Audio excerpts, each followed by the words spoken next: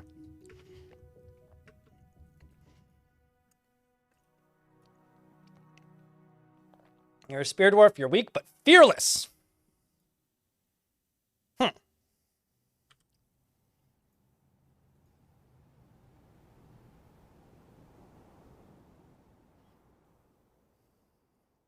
What's your name?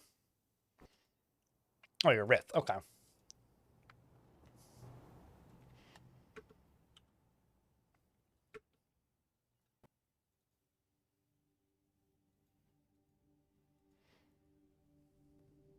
Dreams of raising a family, glassmaker. Yeah, I don't know. Cheese for everyone! I've themed dwarves or stories of videos around specific dwarves before, so I could see myself theming a video around a specific couple or something. But for the moment, I am trying to follow the characters of this fort a lot more than the last two, because I have a bit more of an idea of what I'm doing now with this patch, but I will say that I don't see myself expelling everybody except for gay dwarves, because that to me is just like a roundabout way of doing a hermit fort, because like the frequency of them not being straight is low enough that it's like maybe 1 in 20 dwarves I would get to keep. So no, I don't really want to do that because that would just be a really tiny population fort and that would just be kind of boring. Also, I'm going to be completely honest with you. I'm straight. So as much as I find it amusing, it's not like it's something that I'm entirely inclined to focus on because I don't care. Like, live your life, do what you want, but I feel like it's just not me. A bit too quick to give up, a bit too empathetic. Diversity is great, yes, but hence diversity. And also, what's more important is me having fun with my fortress. So if I happen to have a gay king, fuck yeah, that gay king can be the main character, you know? But like, I'm not gonna focus the entire fortress on just gay characters because the actual kind of funny thing about the gayer dwarves mod though, that increases their frequency, is one of, like, the tuning of the frequency of gay dwarves in Dwarf Fortress is to stop dwarves outbreeding other factions.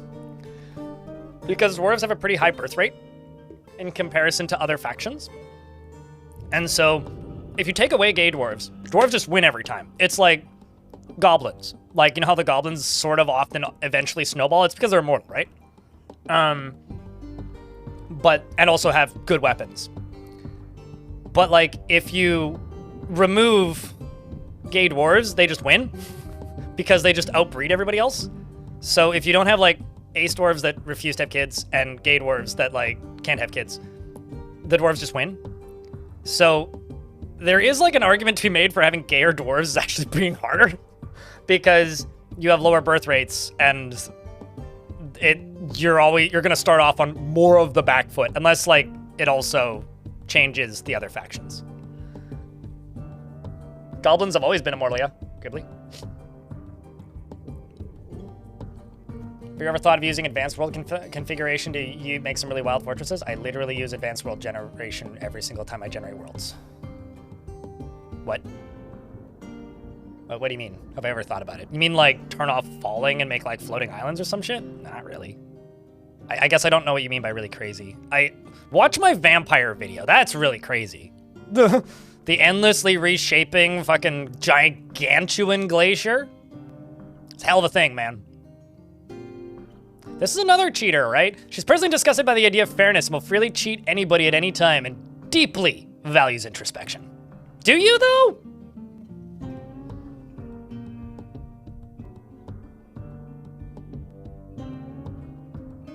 Right. Yeah, no, whenever I generate a world, I always use advanced world gen. But, like, I guess I don't know what you mean by really crazy. What do you mean by really crazy? I mean, this is a pretty normal embark. It's just an ocean, but, like, it's an Untamed Wilds land and an Untamed Wilds ocean. I mean, the last fort I played on was kind of a wild-looking-ass volcano because of how I changed the erosion odds. I settled on a gigantuan river recently in a recent fort. My vampire video, like, I made a volcano erupt and just had, like, an endlessly reshaping glacier the entire fortress that was constantly collapsing and reshaping itself, which was cool and made it hard to get migrants sometimes because, like, they would get stuck. And stuff like that. So, like, I guess I don't know what you mean by... I guess I don't know what you mean by that. I don't think I'm gonna throw this dwarf into the military. I also, spouse, 2 lovers, that's funny.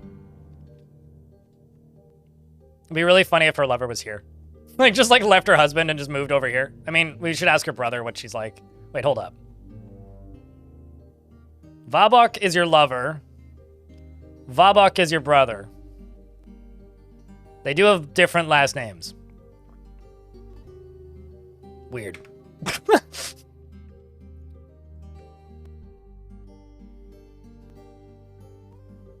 No, it was removed from the game, so it was fixed. In regards from the bugged feature. That was removed a little while ago. Hey, it's Ank's other younger brother and his family. Him and his wife. And their kids.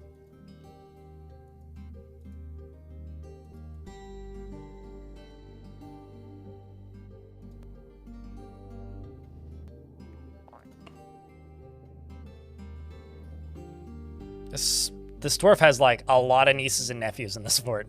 Because his older sister lives here. But he did bring his one daughter. I wonder what happened to your wife.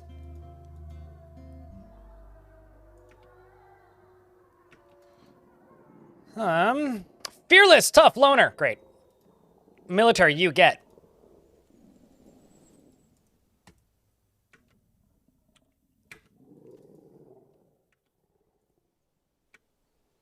Great. I don't really want necromancers in this fort.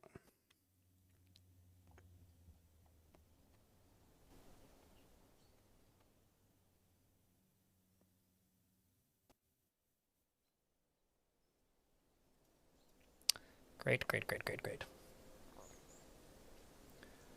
Mathusalem Shevefrefli. I don't know how to say your last name. That last half of your name. Thank you very much for the prime. I've definitely butchered that one before.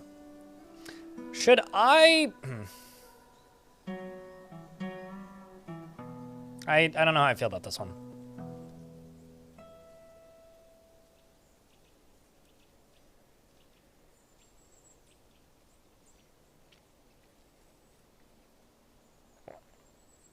Oh, yeah, I'm aware of it.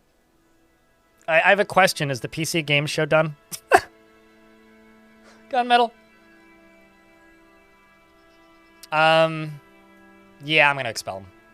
If I go for necromancy, I'm going to go specifically for necromancy. Let's see if they've sent out an email or something.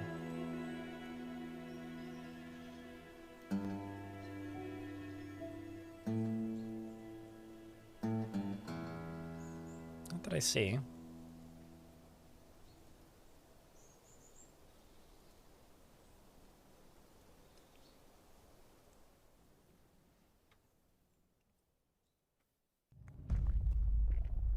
But yes, I have seen and I have been sort of following the new Kit Fox game. Wow. Guild Wars got re-released on Steam? The fuck is going on in 2025? I mean, that's cool, actually. I'm not gonna lie. It's neat that Guild Wars OG is still popular enough that it can get re-released.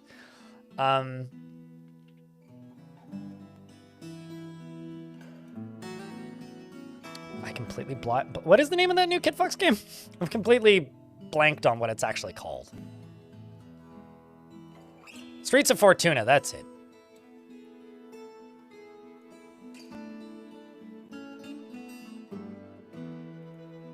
Yeah, I mean, I'm interested in it. And they do have a playtest thingy that you can apply for, which I've applied for.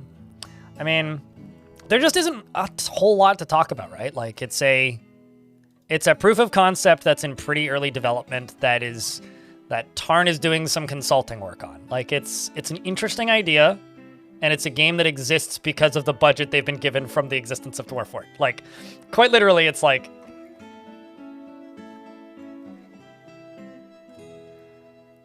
I don't know.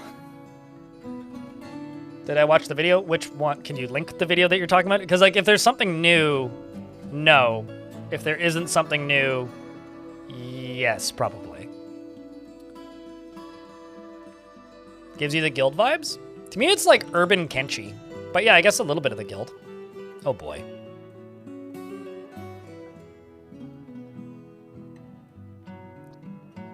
Sigh.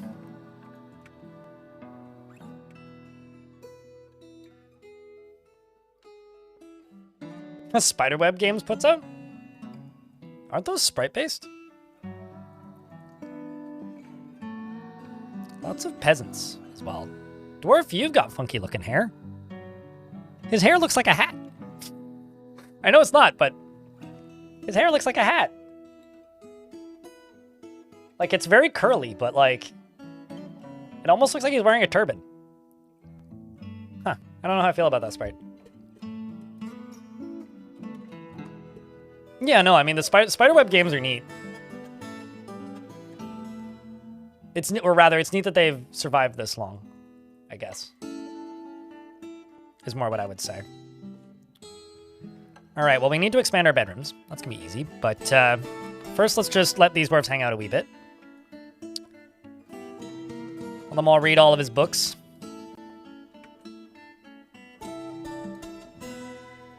Hold up, let me just mute Dwarf Fort before I watch this.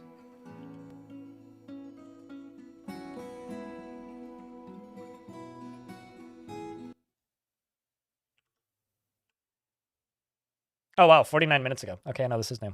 So, little bit of behind the scenes. I knew that this was getting announced. I didn't know anything else. I just knew that there was something with this game getting announced today. Somebody brought this game up yesterday, and I was like, yeah, I don't know. There isn't much to say about it. It's like, genuinely, I don't know anything else than that. I just knew that it was coming out today. Because I asked if there was any Dwarf Fortress stuff happening this week, and they were like, no, but we do have a Streets of Fortuna announcement. So I was like, all right, well. Okay, am I allowed to say anything? And they're like, please don't. Wait till Thursday. Like, all right, sure, I can do. Hi, I'm Alex, a dev on Streets of Fortuna. In this world inspired by Constantinople, everything is simulated. So your actions have real consequences. In order to survive, you'll need to afford food and somewhere to sleep. You could learn a trade or take up begging. But this is a wealthy city with plenty of opportunities to get creative if you pay attention. You'll have to master intricate systems of character traits, relationships, tastes, property, and schedules to tell your story in this world. That's an interesting Every person effect. and place is differently generated, like our contact here, who has some useful information to share. You'll need to improvise as you go, whether you're trying to make friends, start a religion, plan a heist, escape the guards, or take down the Overlord. Today we're showing thieving, but it's just the first step towards a world you can really live in. We want to keep making the simulation bigger and richer for many years to come, based on how we see you play. It's your sandbox. Make your own story in Streets of Fortuna. Welcome closed alpha testers in 2026. I'm gonna have to wait until we get the Aladdin overhaul mod. But jokes aside, I don't know. I'm interested. Like, this whole thing is very much I think like this screen shifts by so fast in this trailer. But I know that like Tarn was doing some like light consulting work on this thing for like structuring the systems and generations. Which, like, yeah, I don't know. Like, here, if I move myself, down here or something. It's like they've got health, hunger. What's that? Vigor.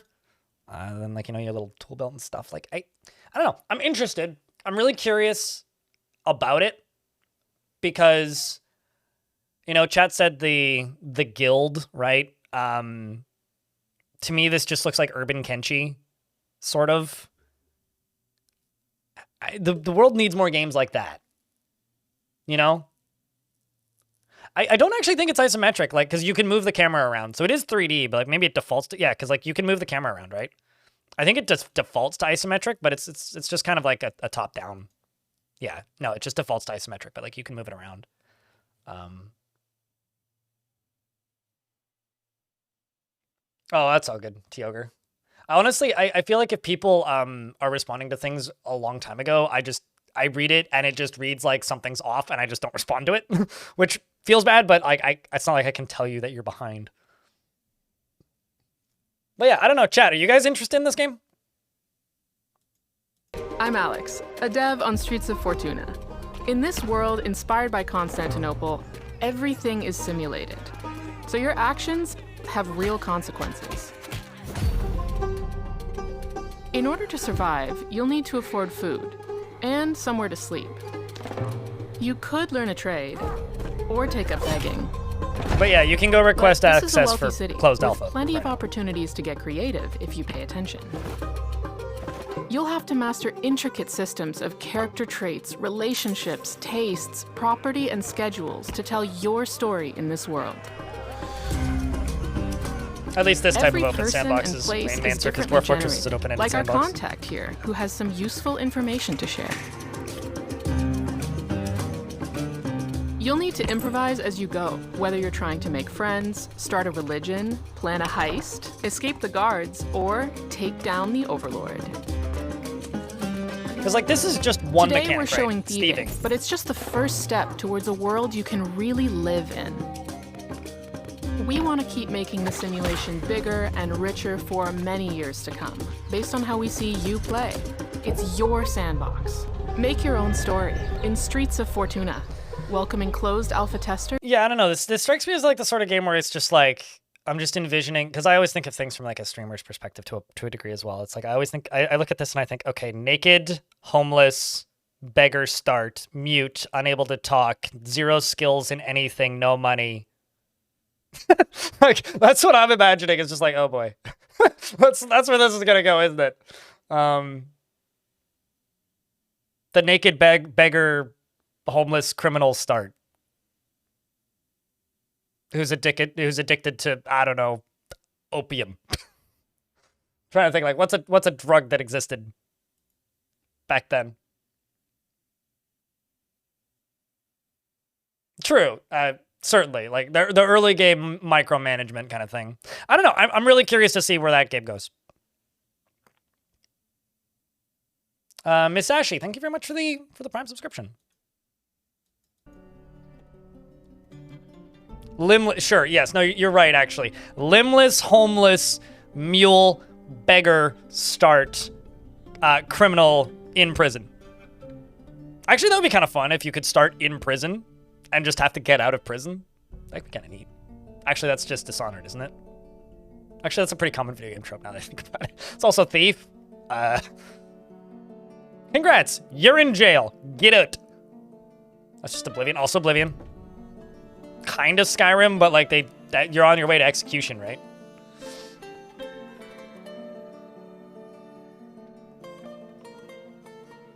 Actually, I really want somebody to make a list of video games that start you in prison, because it's actually, now that I'm thinking about it, it's like really long. Doesn't Planescape Torment start you in prison? Do any of the Mass Effect games start you in prison? Elder Scrolls does do it a lot, yeah. You're finally awake. Yeah, exactly.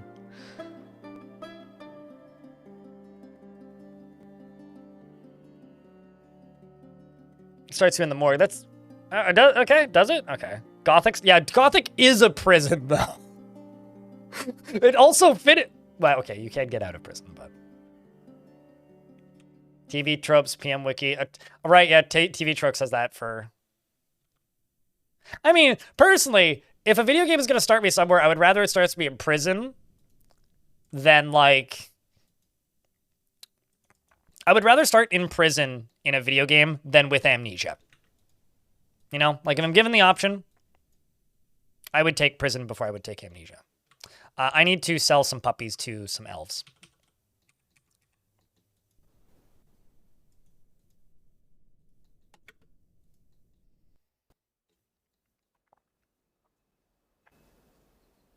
Out of This World?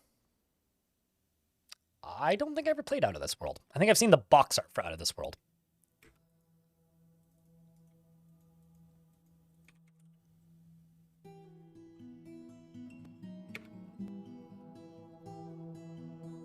I don't have unicorns. The elves have unicorns, and I'm trading with them right now. Although I can get a giant rack attack. All right, hold up. I gotta bring more gems over. I gotta sell them some gems because they have a giant raccoon. Cut gems. Let's also go silk.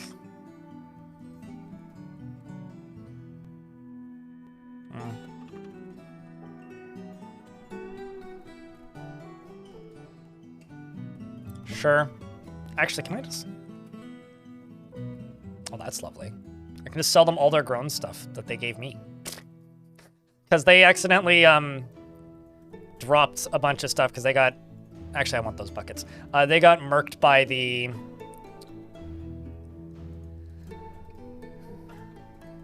They got murked by a giant Kia on the way out when they were here last time. And... So I'm just gonna give them their grown stuff back. Keep the instrument, though.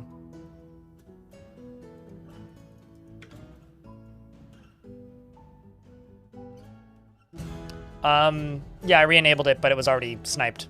Gunmetal. So once it's up again, yep. That's you, actually. I think it is up. You should be able to redeem it. Gender irrelevant random dwarf. Happy dwarf it is. Also, pro tip. If it's up, claim it. Otherwise, you'll miss it.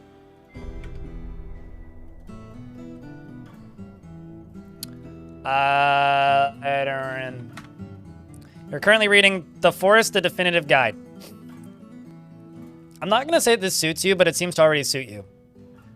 She revels in chaos and discord and encourages it whenever possible, and is greedy, has a greedy streak, and is moved by art and natural beauty.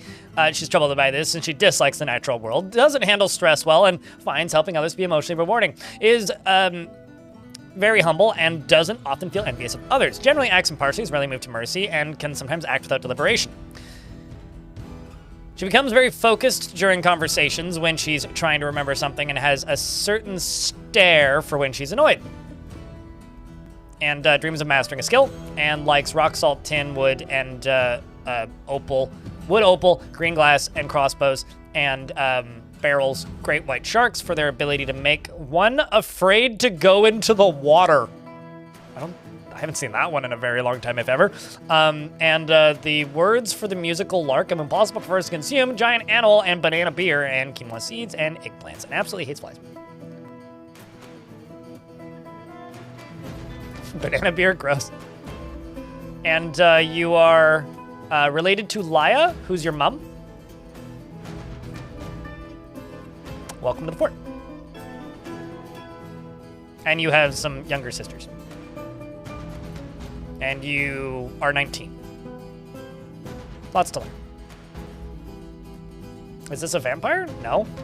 You were a child when you got here. And you drank alcohol twice. So no. So many relatives? That's not abnormal. Like, random dwarf. Okay, that one, no. I think that was the starting 7. Like, random dwarf. Like, that's not abnormal. Y'all are so sus of vampires, man. What was I doing? Right, beds. Needs more beds. So I was going to move a bunch of the crafting down here. But I'm also going to...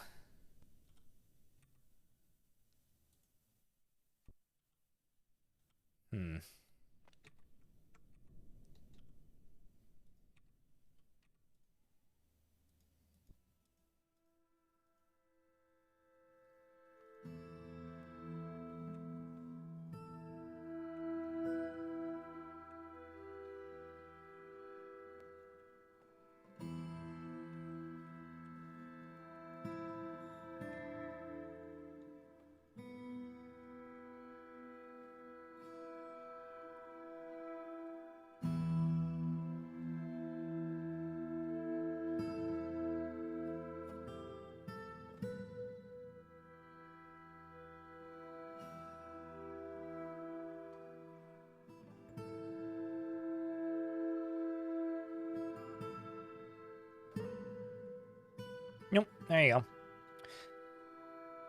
Okay,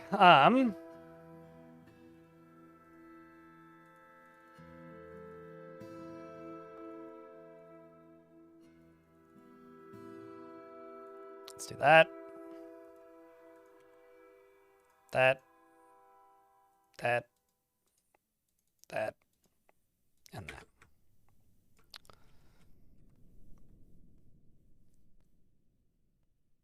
Giant annals.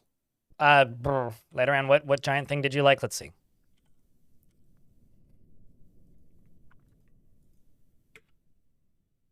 Actually click on her successfully.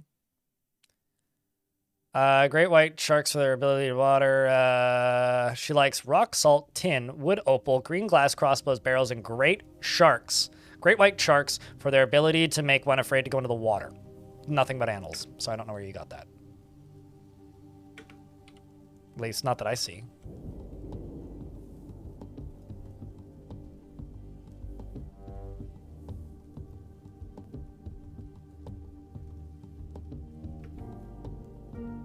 Hi, immature, I'm blind. Also, her last name is Spunoiled.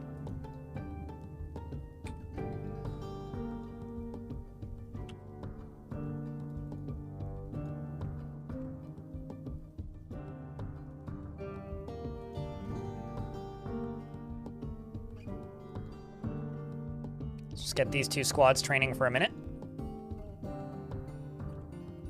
So I just want you to deal with your martial training need. And we're about to get hit with ads. Oh, it's anniversary day? Its anniversary day is over, isn't it? Or is that wait, no, it's not the 6th yet. I don't know. You'd have to ask the developers. It just had a sale, right? So, because it was in the black, it had a sale like a month ago. I know the sales have to be a month apart, so I don't know, maybe. I can't guarantee anything. You have to ask the devs that question.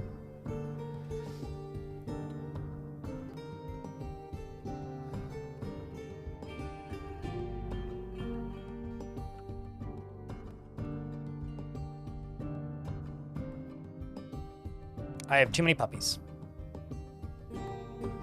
Wait, what? Should probably finish trading. Get that giant raccoon.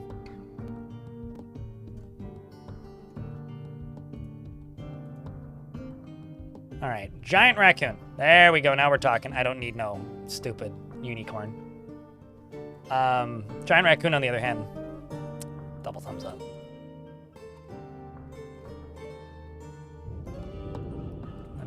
Maybe not too many of these, just some of these. And trade. I'm in an ad break, so I will wait. I did clockwork.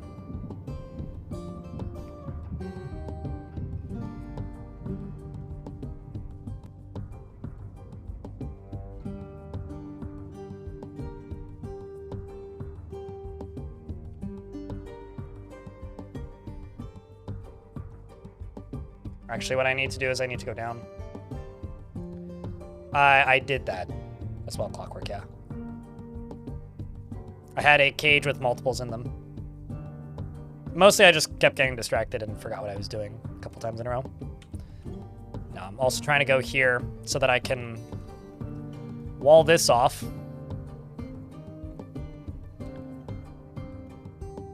And then build into this side, because I want to get the animals repastured down into here. That's part of what I want to do. Trying to expand the reach of my fields underground. It's okay, neither do I. I'm just clarifying what I was doing. But also, usually if people are saying things like that, it means that I'm playing too fast, which isn't too uncommon, actually. Me playing too fast. Okay, we're back. So let's expand our reach into the caverns, and we'll finish up those bedrooms afterwards, and then we'll release all of the jobs shortly after.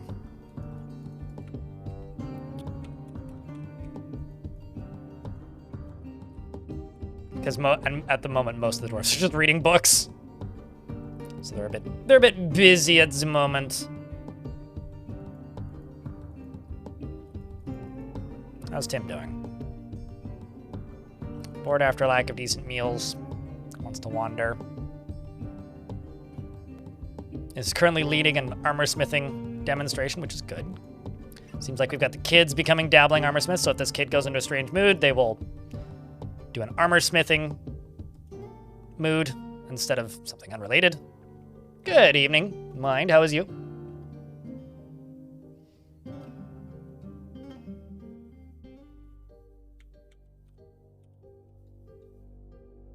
But yeah, we sold a bunch of the puppies.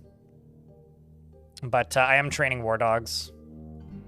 And as far as gelding goes, yeah, I should just geld more of them. So I now have a giant raccoon.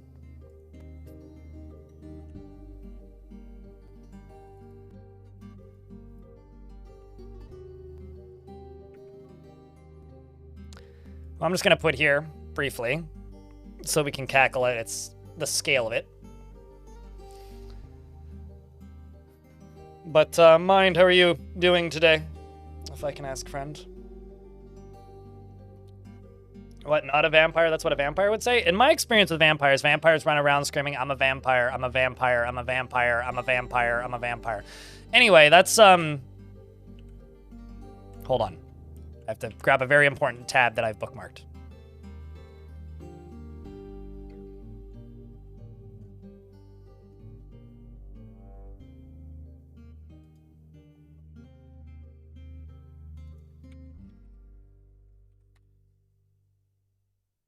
That's just, you know, our local raccoon that gets drunk, goes on a drunken rampage in a Virginia liquor store and passes out on the bathroom floor.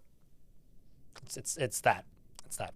But a slightly bigger one. I mean, the mass burglar did break into a Virginia liquor store early on Saturday. This is last Saturday. And hit the bottom shelf where the scotch and whiskey were stored. And the bandit was something of a nocturnal menace. Bottles were smashed and the ceiling was collapsed. And alcohol was pooled on the floor and it acted like an animal because it was in fact a raccoon.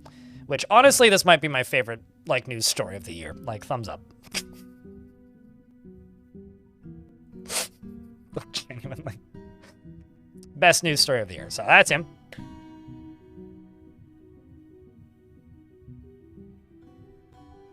The best part about that story is that it didn't die. Like, it is still alive. Like, when I was reading that, I was like, oh no, this is going to end. Like, the first time I read it, I was like, oh no, this is going to end with, like, it dying. It's like, no, it's just that it was taken to a wildlife refuge and then released. It's like, phew.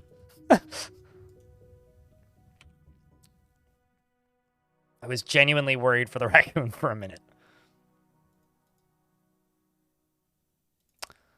Actually, let's just check bars. I'm just going to make 10 iron picks. Actually, let's just do 6. Your salad is frozen. I think your fridge is turned up too high. I'm not certain, but let's just give them until the end of sleep. And then I will get jobs running at full capacity once again.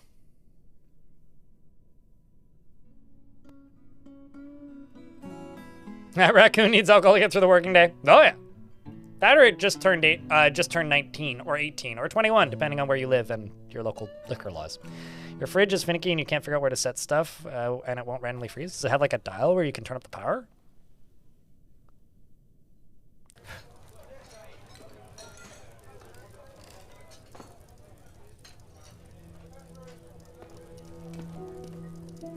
I like raccoons. They're adorable animals, but like they're also like kind of dangerous, so be cautious around them. Don't let their funny looks and fingers lull you into a false sense of security. They're too smart. Instead, just laugh at videos on the internet of them washing like sugar and getting sad that their food disappeared.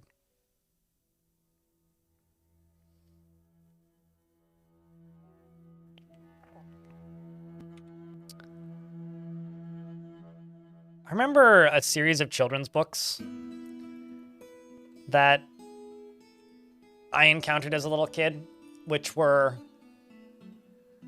about a kid who, or maybe it was just a singular book. It might have just been one about a kid who had a pet raccoon. And I just remember a whole sequence of like the raccoon figuring out where the sugar was in the house and then like opening the cupboards and just like helping himself and like eating all their cookies. And it's like, yep, checks out.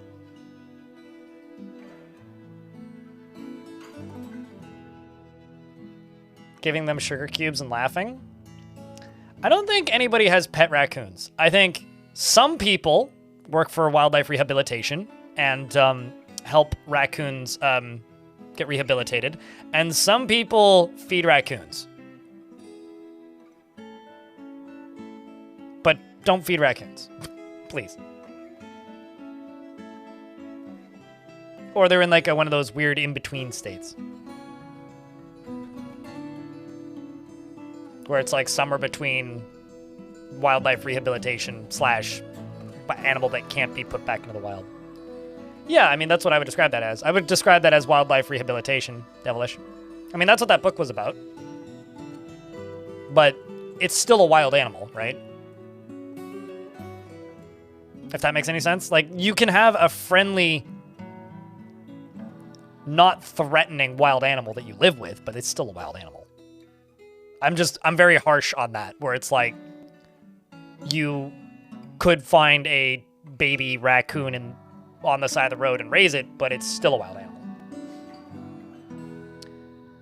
You had a pet squirrel and he was lovely. You rescued him out of a goat pen when he was a baby, and he would ride around in your hair behind your neck. That's kind of awesome, but also mildly terrifying for a lot of reasons.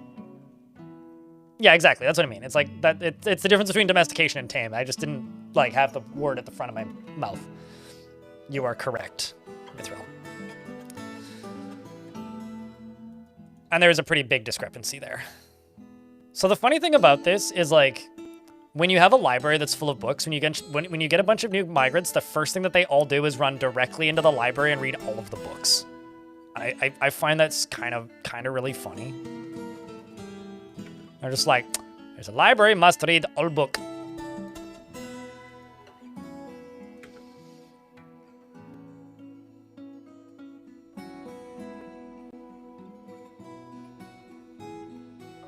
All right, let's turn off the training on the dwarves. Check you.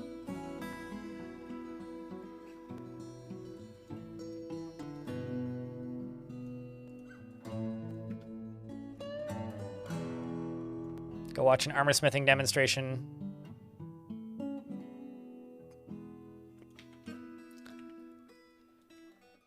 And all that. These dwarves have all had a little bit more training, which is good, good, good.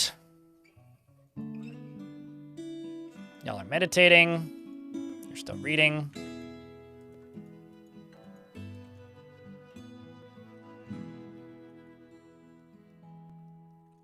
I actually don't want this to live here, so I'm just going to get rid of that.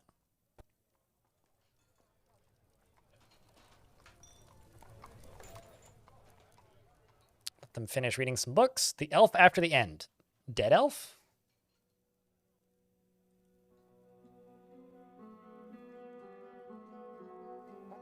There's a picture of you somewhere with his raccoon running around my neck, and they have the most supple paws. I've heard so many stories of people who've done similar things, Devilish, but with skunks. Where they just have like a baby skunk that they find, and they just raise the skunk, and because it never feels threatened by humans, it just never sprays. I've heard so many stories of that kind of stuff. I'll be completely honest with you, it freaks me out a little bit. It's like, okay, just because it hasn't sprayed yet doesn't mean it won't.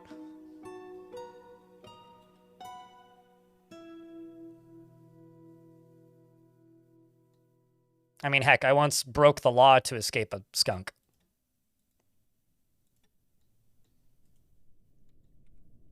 I'm just going to go here first, and I'm just going to forbid this workshop so that they don't start claiming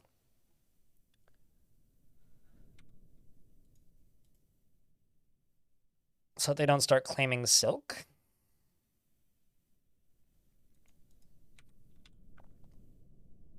Oh.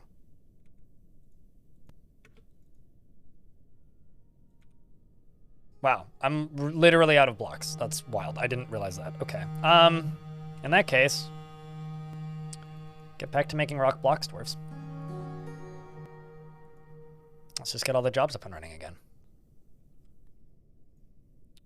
And I'm just going to go right here and get this squad training once more. Well, it's not a felony. So crossing the street here, not on a crosswalk, is illegal. And I was walking home from work, and it was pretty early in the morning. There wasn't a car in sight on either side of the road. And I was walking along the sidewalk and looking at my phone and listening to music. It was about 4 o'clock in the morning because I worked nights at the time. And I was, doing what a human does. I was walking and chilling and enjoying my evening. And one day, while I was walking, that day rather is maybe what I should say. I was walking and I'm trying to figure out where I'm going to put a tavern. So bear with me while I tab around a bunch. I was walking and I looked down and right in front of me there's a skunk because I saw something kind of moving out of the edge of my field of vision. And I don't know, it was maybe a couple meters in front of me. Not that far away, but too close for comfort. I just kind of did a quick left and right and crossed the road.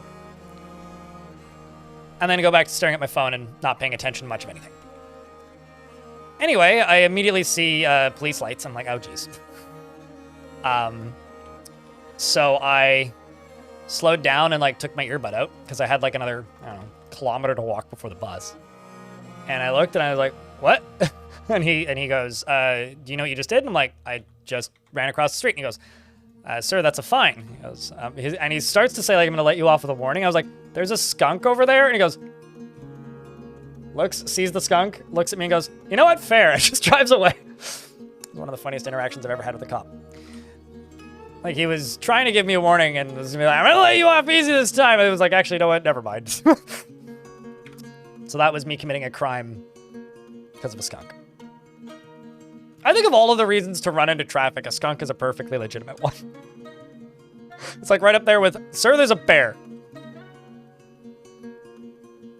Although it's not as funny as the time that I got a speeding ticket on my bicycle. That actually is maybe the funniest thing that's ever happened to me. When it comes to me breaking road laws.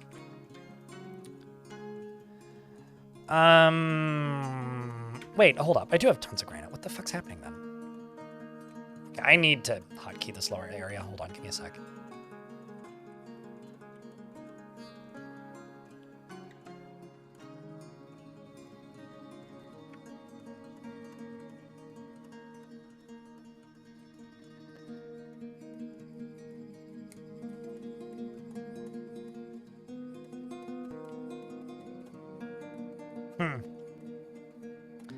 None of my miners really want to dig.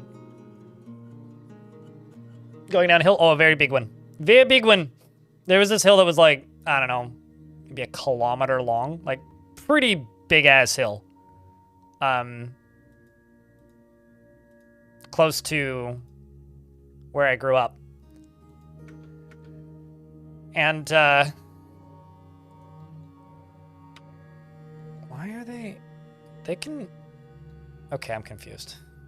Dear dwarves, why are you not digging? Please go dig. Please go dig now. That would be very helpful if you could do that for me. I will wait. I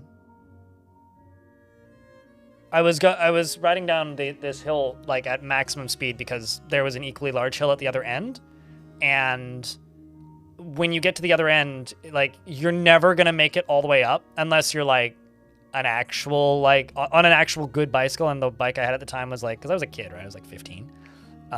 It was just a little mountain bike with front shocks, and it was a pain in the ass to ride up hills. So I was just gunning it down this hill as fast as I possibly could. And the bottom of the hill is a school zone, so it's a 30-kilometer speed limit. And there's a speed bump, but it was it was a weekday, but it was noon-ish. And I was homeschooled, right? So like, I don't fucking care. And I didn't even think about it. I just like wove into the middle of the road because it was a 2-lane road. I could see there was no traffic coming. Went in between the speed bumps and kept going and got pulled over. I saw the cop too. Like he was like right there. It's not like he was anywhere unobvious. And he flashed his lights and pulled me over and says, well, thanks for wearing a helmet, but do you know how fast you were going? I was like, no. And he goes, 42, you're 12 kilometers an hour above the speed limit. I was like, what does that mean? And he's like, well, it means that's a ding on your license. How old are you, son? I'm like, 15. He goes, well, consider this a warning. I rode away. If you click play and pause, it'll fix that. Garden TV.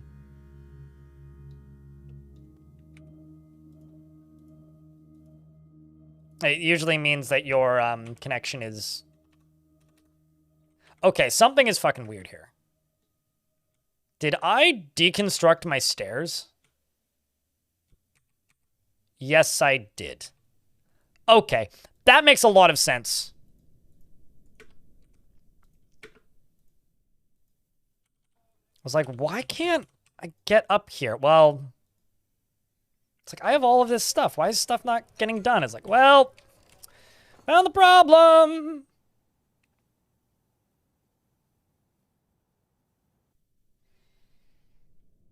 That explains a lot.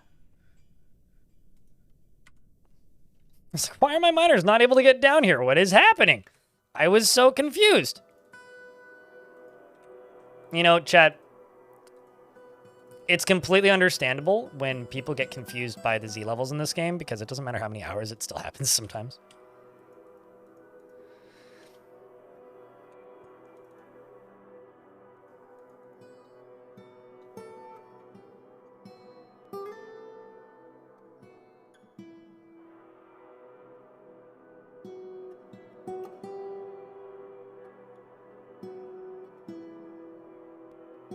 I knew some guy that had a pet squirrel, and they were 3 bricked up brothers from of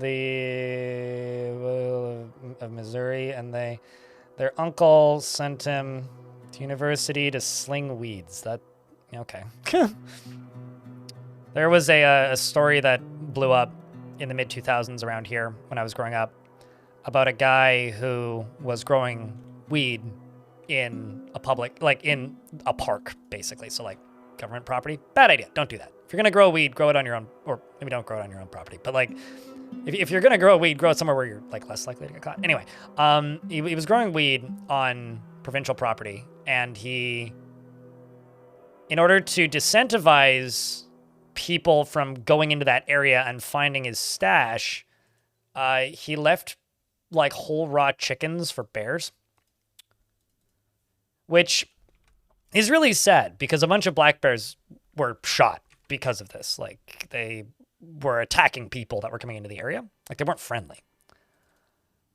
But, like, that also might be the most Canadian thing I've ever heard. It's like, I'm going to train an army of attack bears to defend my crop of weed.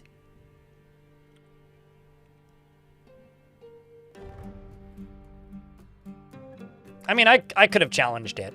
But, like, I was also a kid. There's, like, no logical reason, really, for me to challenge it when I didn't even have a driver's license.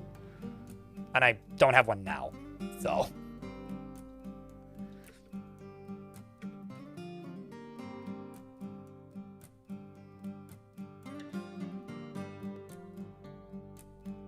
I think all of my miners just fell asleep simultaneously. Bone or no bone? I mean, bone or no bone. Beard or no beard? Rattle me bones. Sorry, I was looking at the word bone. My brain auto-completed. I didn't sleep well last night. Is it obvious? Big ol' beard? Okay. Beardums and stuff.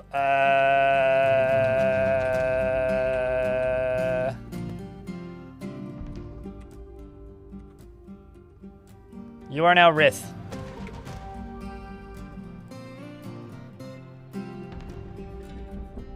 Rattleman Bones is a Spadurf. Rattleman Bones Deep Coal. Properly Dwarven name. He's in the Turquoise Rains. He is incredibly brave in the face of looming danger, perhaps a bit foolhardily. He is sloppy with his living space and is an optimist. He enjoys being in crowds and is very curious, sometimes to his detriment.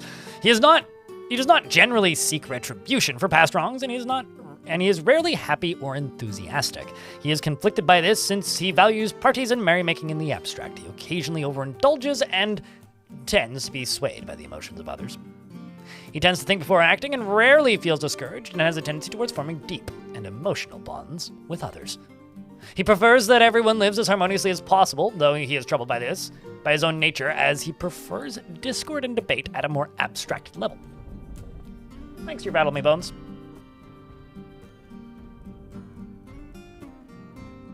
How does he keep the bears from attacking him while harvesting? Presumably piles of chicken. I don't know, I never asked too many questions about that part.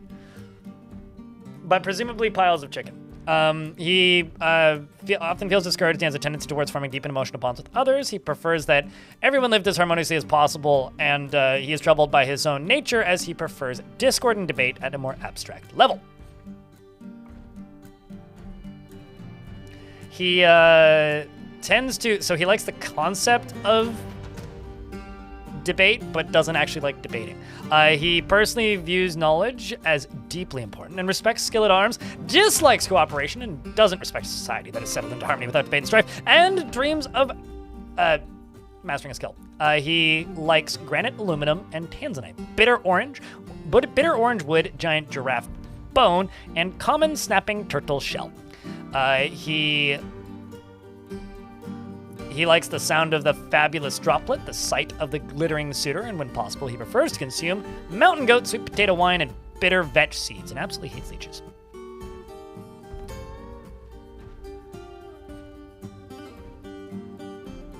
These were black bears, but not grizzlies.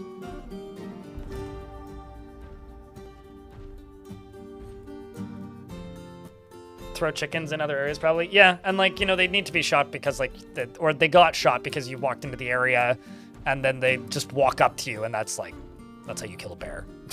Taming a bear kills a bear. At least that's what I was told my entire childhood growing up.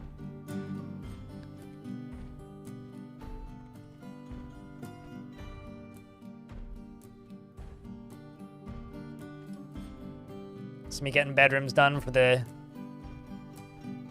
new dwarf.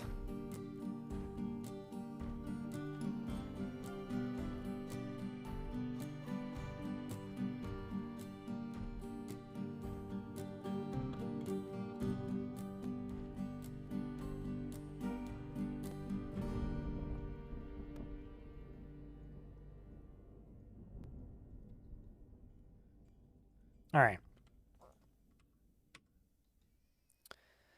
This is basically all we still need to do.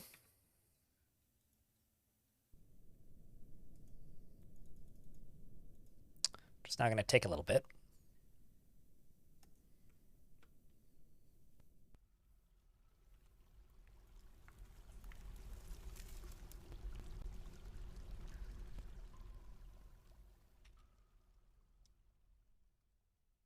Yes, let her in. A hellish time with bears right now. The place you go to for pottery has changed their doors from automatic to manual, so now we have to haul open heavy-ass door and shut it behind us because of bears? Oh, that's kind of wild. What kind of bears do you have to deal with out there, Letteran?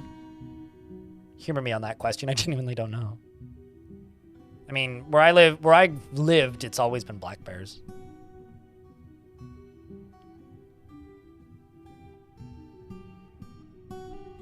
Beard and bone is dwarven rock and roll, kinda, yeah. Rhythm and stone. All right, I'm gonna go down here, get rid of this, and just go pen and pasture.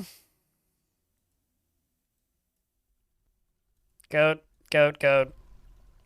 Goat, that. Goat, goat, goat, goat. Goat, goat. Goat, goat, goat. Goat.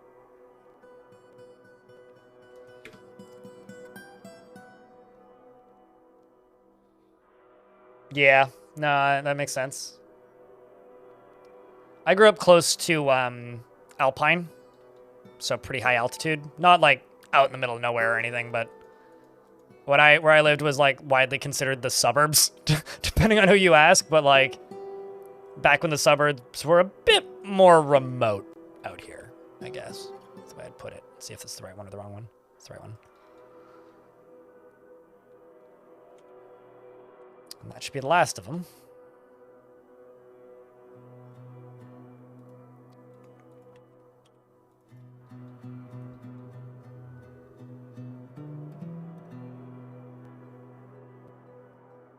Because of all the goats? Call me Darky. The goats make ba sounds. I've always thought they made more like meh. It's more like an M-E instead of a B-E, or B-A. More of a bleating sound.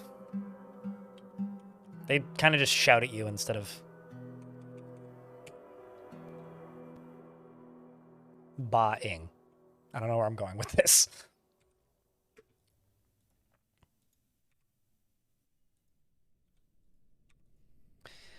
Gonna build those.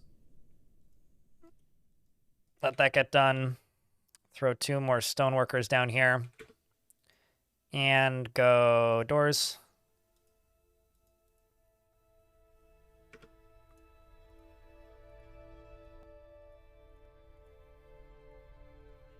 Ah, fuck it. You can have double doors. Why not?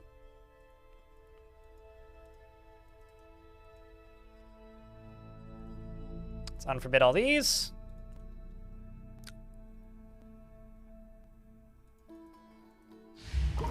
And I've got a planter who's been possessed. Oh, please have some armor skill. You're a competent armorsmith. Maybe it begins. Muthcat, the Wrath of Seth, who is 19 years old, has been here since they were a child and kind of looks like Hagrid. This dwarf is like 90% beard.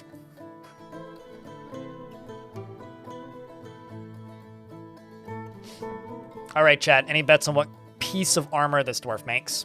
There is an ad break about to start, so I will pause the game until the ads are done.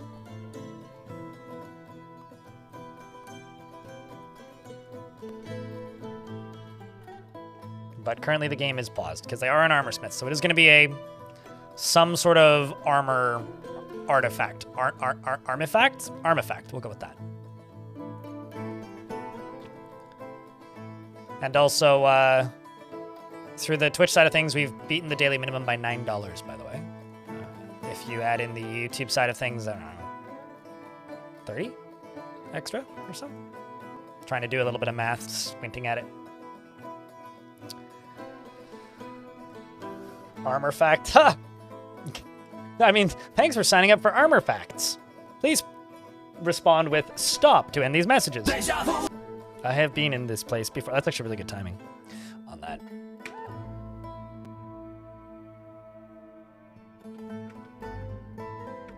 And he grabs iron bars and orthoclase. Which is surprising to me because we have steel.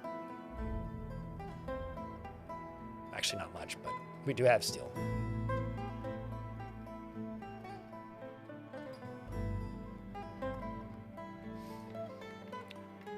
A single low boot. Oh man, I hope it's like a breastplate or a shield or a helm. Good night, Wilmer. Thanks for hanging out, dude.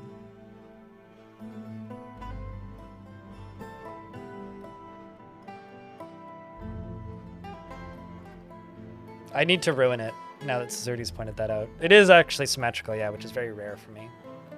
But it's not going to remain symmetrical. I actually have an idea of how I want to design the current layer that I'm building on in this fort, and you'll either hate it or you'll really like it. We'll see. I also need to actually get stuff into storage rooms so that I can start shifting the design underground. But so I can start shifting and start working on the water, because my goal for today is I want to get ocean water pumped in, and the way to do that is I need to actually make a reservoir. So.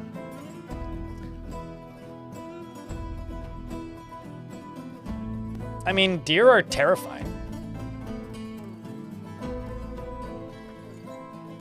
So I don't blame your pupper for being scared of the old deer. All right, so Dwarf go back to work. They grab wood. Pecan wood.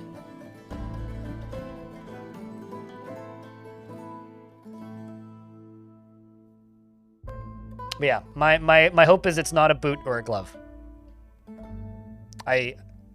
Yeah, they only make singles. Yeah, it's like they'll make an individual, which is funny because like if you tell them to make goblets, shoes, or socks, they make pairs or they make 4. Same with boots. Boots, they make 2, but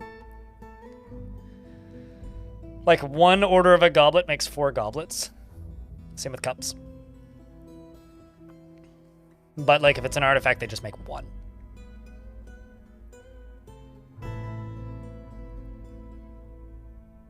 Also, like, you don't want to get bit by a deer.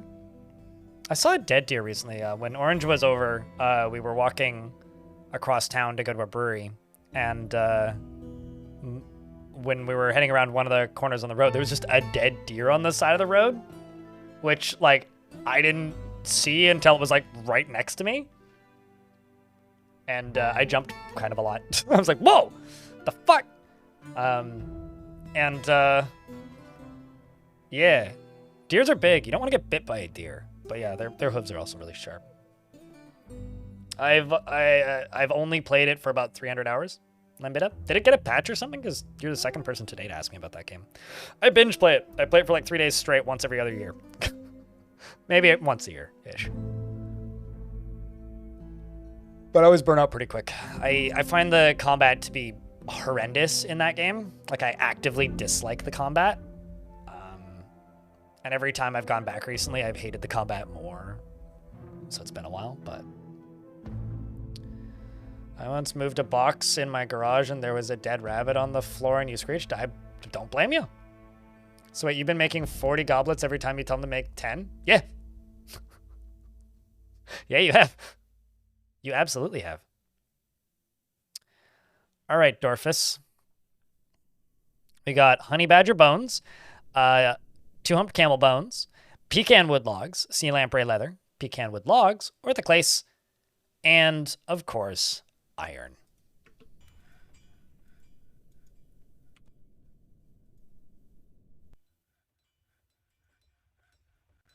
Ah. I require more flux.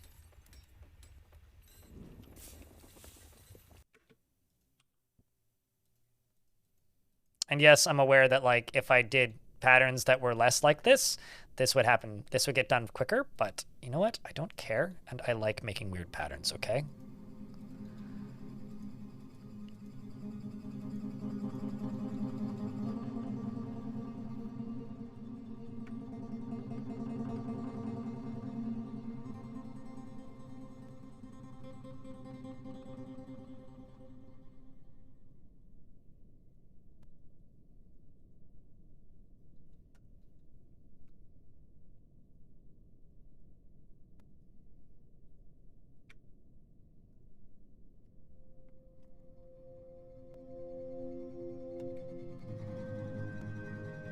Now forbid his workshop? That would kill him.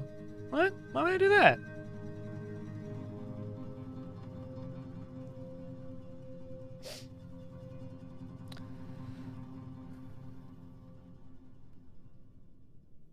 Oh, Songs of Six has a free weekend?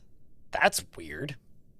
Songs of Six is, like, historically a very strange game for stuff like that, because it's literally never gone on sale, but the demo's always been the full game. That's bizarre. I wonder why he's doing a free weekend of all things. It's only been on sale once, and that was because it was a coordinated thing with a YouTuber. That's bizarre. He recently did this? Oh, that's fair. I thought you were you, because you were trying to trick me. Good job getting me over with that one. Uh-oh. Human caravan has arrived. Actually, might not trade with them. I didn't bring much of note. But,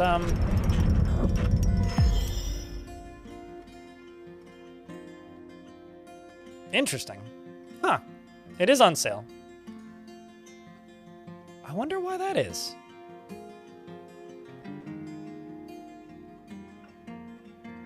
Because, like, Songs of Six has only been on sale one other time that I'm aware of. It's interesting. Oh, I see. They did put out a new update. Okay. Because there's an update out that came out... What day is it today?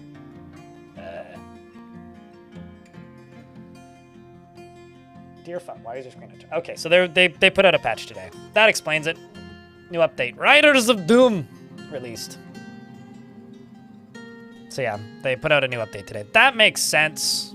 I don't even think that this trailer is finished. Like, going HD. New quick battle mode. Yuck. New unit cards and there's improved AI for tactics. I don't know, like, the problem... Like, this is interesting to me, but, like... I don't know.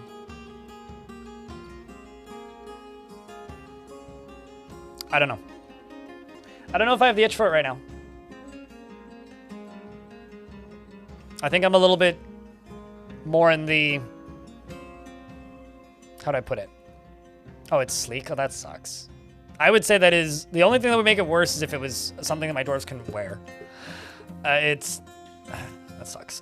This is a... Wrath of Seth has the planter has created Raka Stydok, a sleek iron high boot, and offers it to the magical jaw of sharks. That sucks because I don't think it'll have a sprite. No, it doesn't.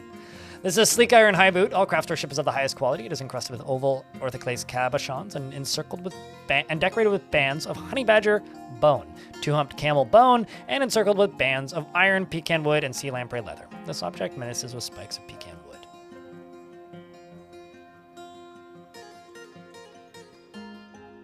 I mean, like, I don't know. I have hundreds of hours in that game. I don't want that game to have combat, I think is, like, my issue with Songs of Six. Like, I don't know. I'm weird. Like, there's, maybe I'm weird or maybe, like, other people are weird. Because, like, I've played a lot of city builders. And I feel like one of the most common criticisms of, like, city builders I've played over the years is almost always doesn't have combat. And whenever I play one that does have combat, the first thing I do is turn off the fucking combat. Unless it's more of a colony builder, in which case, then I want the combat. Or, like, a unique case, like, Manor Lords. But I don't know. Sleek is size for dwarves. It's just like a stylized armor, basically, but it's usable, but it's just, it doesn't have a sprite, is the issue.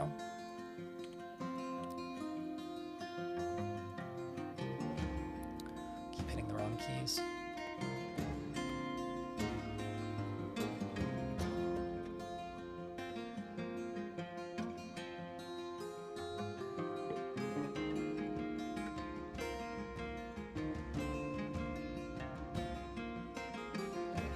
"50 flights of steps." So you know what's funny is, like, it takes the same amount of time to go 50 flights of steps up versus 50 tiles horizontally. It's the same amount of effort. So yes, dwarves is tough.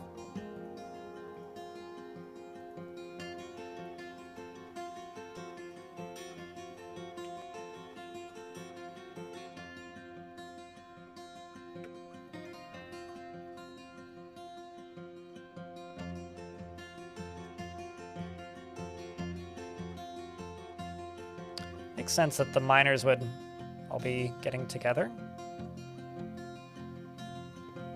Oopsies.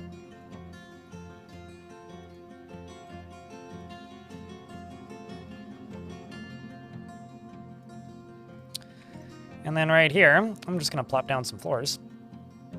Nope, not closest material. Gotta change that, actually. I'm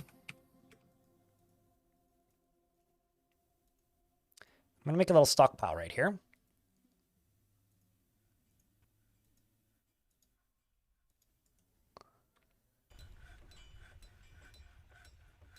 There is a mod that removes the sprites that, or removes the option, the possibility of artifacts that don't currently have sprites, which is a really neat idea, but at the same time, like, you know, I'm going to set both of these squads to off duty, and I'm going to try and get ahead of something that I almost never do. I'm going to make a armor stockpile and let's actually say armor and weapons stockpile. I'm trying to be much better with my stockpiles this time around because I've been terrible recently. So get rid of unusable armor. And we will say no other materials. Literally just, and even metal. Let's just say adamantine, steel. That's what I'm trying to get ahead of. And right here, we're gonna do the same thing. But for weapons, so this will be everything that is, wait, did I deselect the wrong one? Yeah, no, I didn't. No unusable weapons, no other materials, no stone, only adamantine and steel.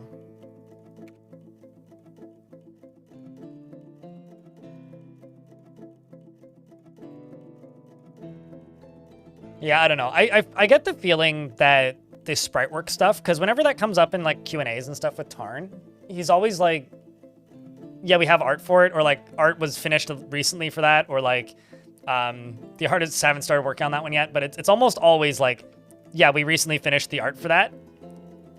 I get the feeling that it's just slow and tedious.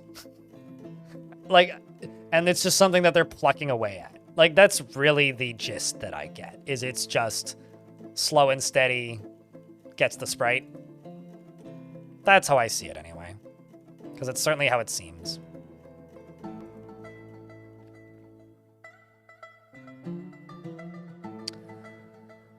I took some time and created presets for different stockpiles, like a stockpile with everything brewable, a stockpile for stuff that I can cook excluding the foods to be brewed, so it's nice and organized now. Nice.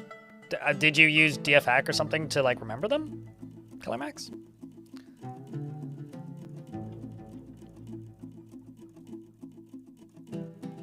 Gotcha. Yeah, I don't know. I would like to see the... It doesn't even need to be this UI extended, like either this UI extended or like more options added to here for things. Like I would love a patch that just reorganizes how stockpiles are done by default. I think that would be really nice. But, you know, also not entirely necessary. It would just be nice. You know, it's one of those like, I won't die without it, but like, it'd be nice if it did.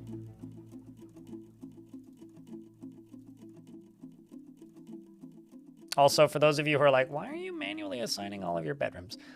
Because if I manually assign them, then I know how many more I need. Like right now, I know I need 1, 2, 3, 4, 5, 6 more bedrooms. Easy peasy. So, let's ruin all of this symmetry that has made chat happy.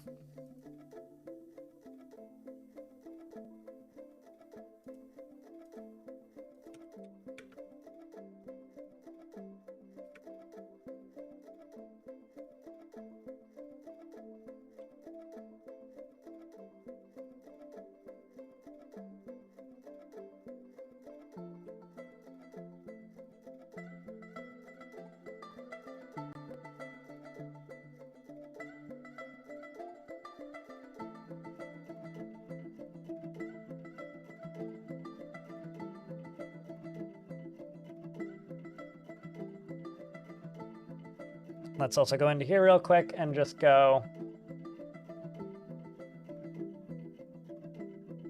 show rectangle dimensions.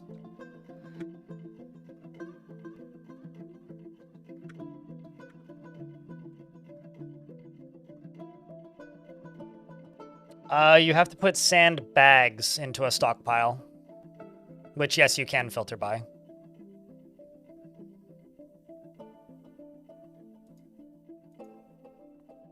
Let's also put both these squads into metal armor.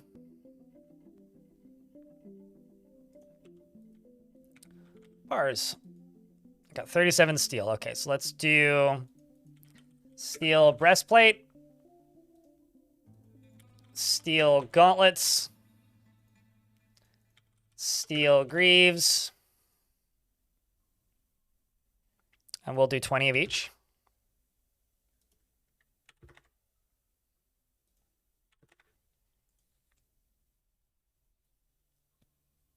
Which we'll probably get ahead of. How is dwarfs today? Pretty good. Also, running low on logs, I think. And the elves wanted, or not the elves, not the humans, the dwarves, that's the word. I made it there eventually. Wanted ammunition and goblets. So I'm just going to go to one of my craftsdwarf shops. Just make bone bolts.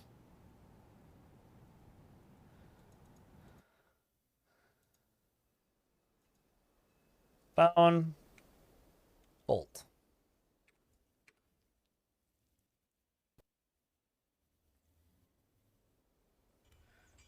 Yeah, sandbags are in furniture. So, fun fact about furniture, bags used to be like chests or coffers where you could construct them and place them somewhere. That is no longer the case. It used to be very annoying. You'd like be trying to play the game and then you'd accidentally like construct a bag instead of a cabinet. Like I used to do that all the time and get really irritated with it. So that is no longer a thing. However, they're still categorized as such. What really confuses me is how a pot is a tool. That I don't get. That one genuinely perplexes me.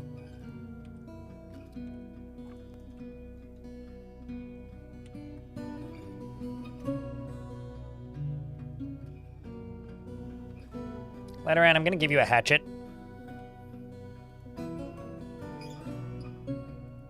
Although apparently you're making bone bolts at the moment. Just let you finish making one thing a bolt. We'll just do that.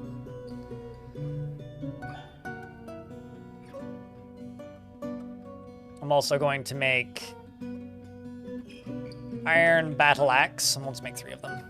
2 of them? 2 of them.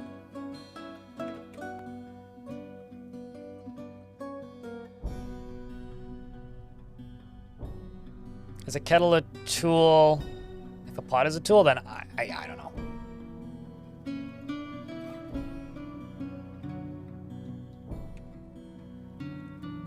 It's honestly one of those things that's like, this just seems like nonsense to me. And I don't know. Like, genuinely. So something I'm going to do here is I'm going to make a stair up here.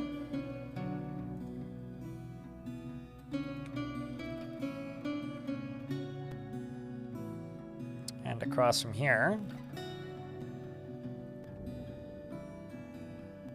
Make a stair up there. And I can do upper bedrooms and bedrooms all the way around there. And I'm going to make a similar thingy to this, but over here somewhere. I'm just going to kind of go around like that. And hopefully it'll look as cool as my brain is telling me it's going to look, but maybe it'll look awful. I don't know. We've got like these hands coming out of this thing.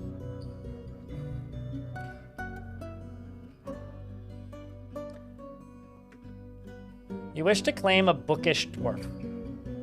Please elaborate what bookish means. Is this like peckish? Is this like strong? What define bookish? You mean like literally likes books? I mean, every single dwarf in this fort is refusing to do any other actual work and instead reading, so I think that's all of them. But like...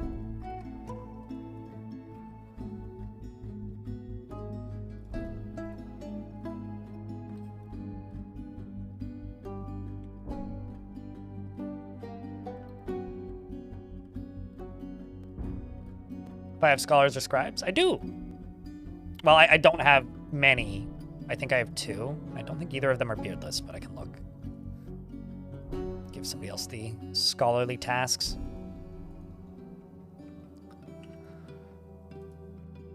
Nope, just 1. That dwarf has some intense freaking eyes. I don't know, which one do you want? One that's not named. Oi. I've never seen a dwarf with a preference for mechanisms. Not that I recall, anyway. You're really not picky?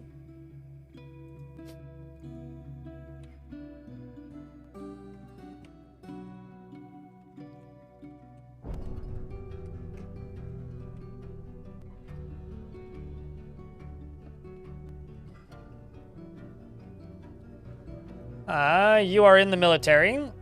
Your name is Chuck Gold, is your last name. You're gonna chuck some gold at the enemy's forehead, preferably. You're a battle scholar. She is incredibly brave in the face of looming danger, perhaps a bit foolhardily, rarely is moved by curiosity, and prefers to be alone.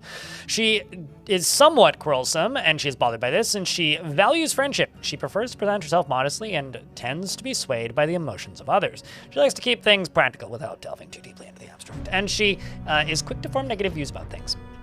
She generally is happy or enthusiastic. She's rarely happy or enthusiastic, not generally. And she thinks that she values parties and merrymaking in the abstract, and she tends to be a little tight with resources when working on projects. She's not particularly interested in what others think of her. She is not particularly interested in what others think of her. She often feels envious of others, and she has a greedy streak. She needs alcohol to get through the working day.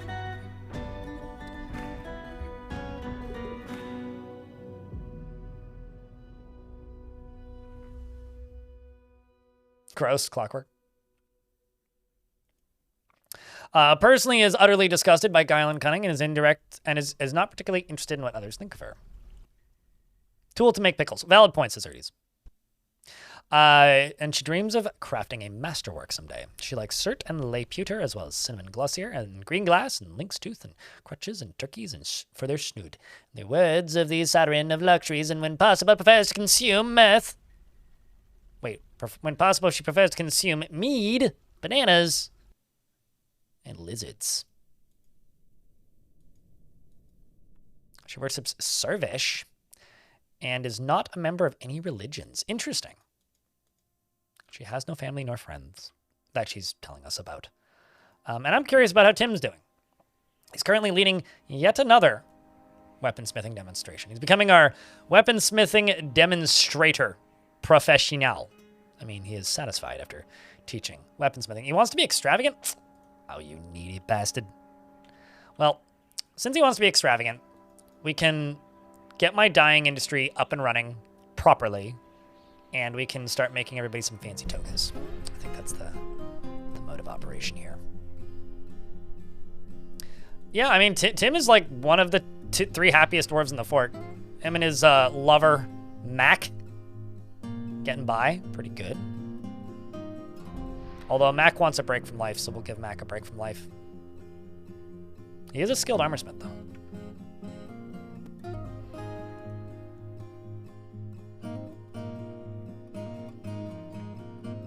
I mean, it's only been 6 hours. This is my full-time job, M10 Lewis, right? So this is my day of work. So if I'm live for a full day of work, that just means I'm doing a full work day. So this is going to be a crafting area. This is going to be probably a kitchen, and I'm thinking about having another little doorway going this way, connecting to, maybe not a kitchen, maybe like this could be a temple. We could do another temple over here, maybe another temple down here. Down here we could do crafting area, and then like some other sort of crafting area, and then like some other sort of crafting area. Connect a bunch of those together like that. I'm thinking we'll start off with clothing, dyeing, and gems. That's just there right now. That might move.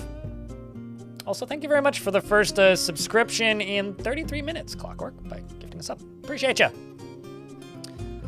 And also, just to minimize hauling jobs for the moment, I'm just going to go up to here. I'm going to be like, yo, stop putting gems in here.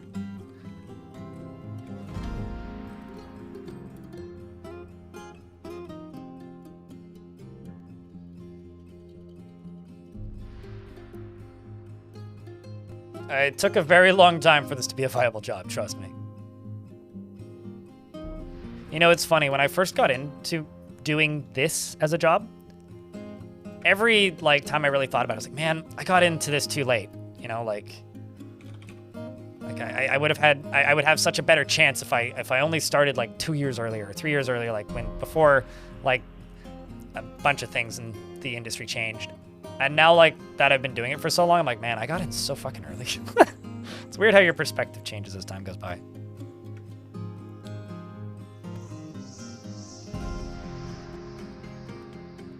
I had several. None of them were of any real value to society or importance or any good for that matter. I worked at a gas station. I worked in a factory. and an assembly line. Briefly, I had a summer job as a sprint kayaking coach, but the job I had the longest was I worked night shift cleaning a McDonald's, and then a different location of McDonald's. I had a selection of odd jobs. I was always constantly frustrated and angry at, how do I put this? Unskilled labor, because most decent pay unskilled labor requires a driver's license, like any kind of contracting, construction, or any of that stuff. Flagging was a thing that a lot of people that I knew ended up doing at the time, and I couldn't do that because I don't see well enough. Like, I'm considered a danger myself. Nobody will hire you. So I don't know. It was like 10 years of me working full-time, or maybe not quite. Initially full-time, and then eventually around 20 hours a week while streaming 70 hours a week to make a living.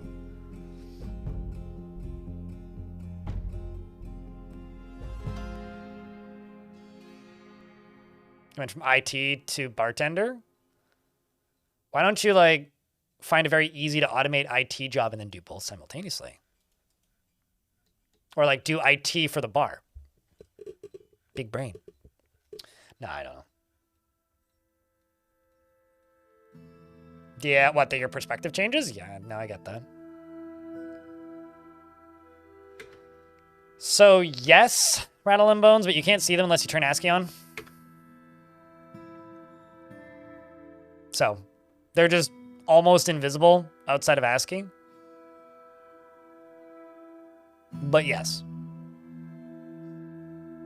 Oh, first butcher, then bartender, then IT. Okay, sure, and also a DJ. I really hope that if you practice at home and you live in an apartment building, you use headphones. Please don't be. I hope you're not that guy. I hate that guy. I had one of those guys living close-ish to me, but thankfully he didn't live there very long. He just kept his window open. It was like during pandemic. Although he wasn't nearly as obnoxious as the guy who decided he was going to learn how to play the trumpet during the pandemic. Jesus Christ, I've never come so close to murder in my life. Probably never will again. Do waves impact performance? Nope. At least not on my computer. I mean, like, the waves are running right now, and well, rather, the game's paused at the moment. But, when the game's on pause, like, this fort's just running at a flat 60. So, like, I don't know. I'm having absolutely no issue with frame rates. I know that some people have, like, issues with water. I've actually, like, just come to the determination that I'm just a bad person to ask about frame rate. Because very few things negatively affect my performance unless, like, there's something absolutely batshit happening or something actually wrong. Very few things affect my performance.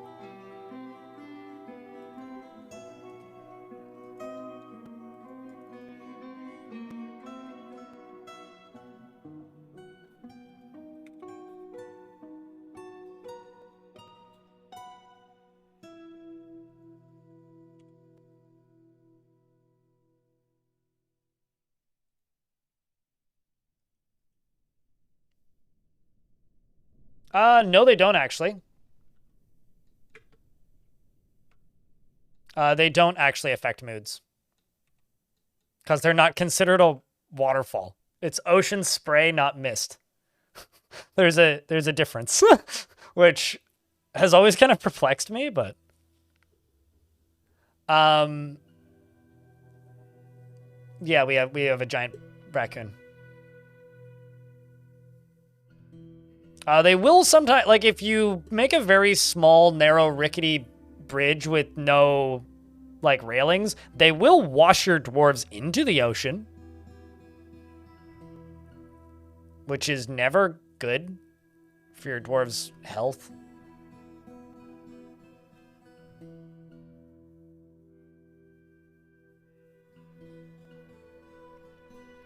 You just started an Untamed Wilds fort on the ocean? There you go. Hopefully it goes well. Best of luck. Nope, because blood does not pool the same way water does. Right there. Here you gone. If a dwarf is carried off the map by wave, they can't be. They bounce off the edge of the map.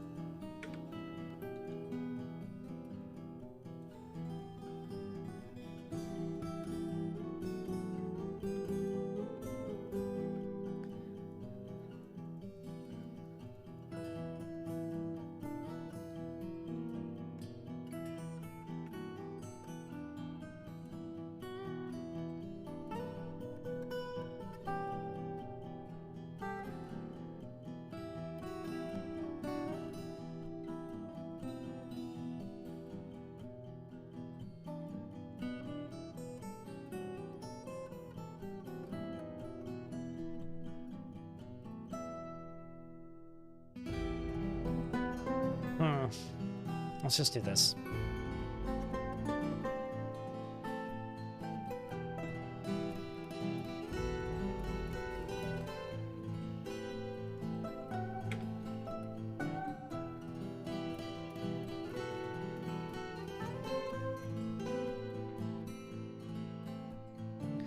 I don't honestly know why there isn't sprites for waves.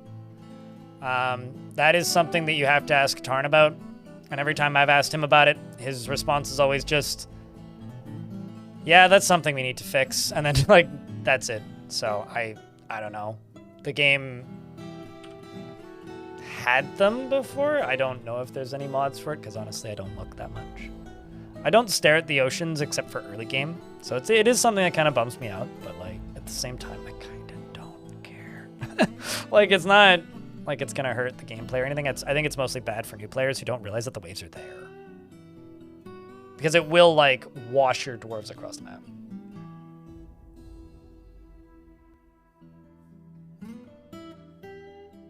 map. So there's another very, very stupid person in existence in a position of power?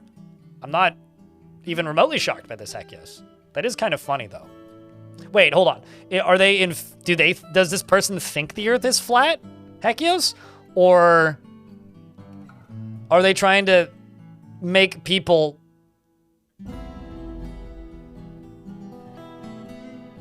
give up on thinking that the Earth is... Is he trying to cure flat Earthism, or is he a flat Earth? Or is he just a troll? Yeah, there's also that. He's trying to shut them out? Okay. I think that's just gonna make it worse though, because you're giving them like a goal. You know? I feel like that's a bad way to do it. I think you should maybe like, I think instead of like offering his $3 billion company up to something stupid like that, he should like pay for therapy for people. Like that, you know? Maybe psychological help. I think that might be more useful to society. Anyway, some migrants are... They're sickly, but creative, strong, and patient.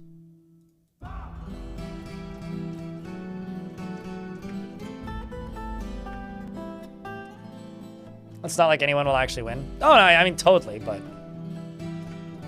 As with many things like this, if you encourage stupid people who are already doing stupid things, they will keep doing stupid things.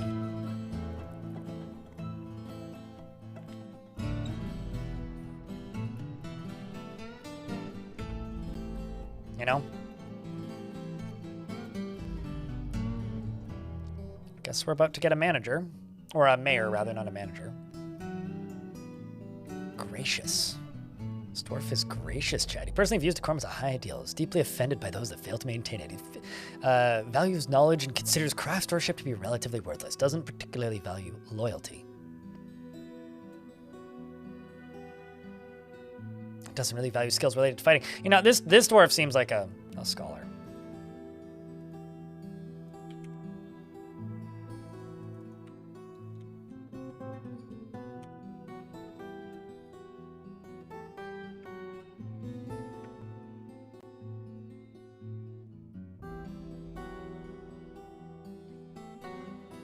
Values peace over war. Oh. Tough, altruistic, stubborn. Something also I'm going to do with this fort that I didn't do with the last one is while I am going to make bolt throwers, I'm going to make a couple of bolt throwers and a lot of ammunition instead of a lot of ammunition and not a lot of bolt throwers. So we'll see how that goes. I also would like to invade hell with this fort just because we're so close to it.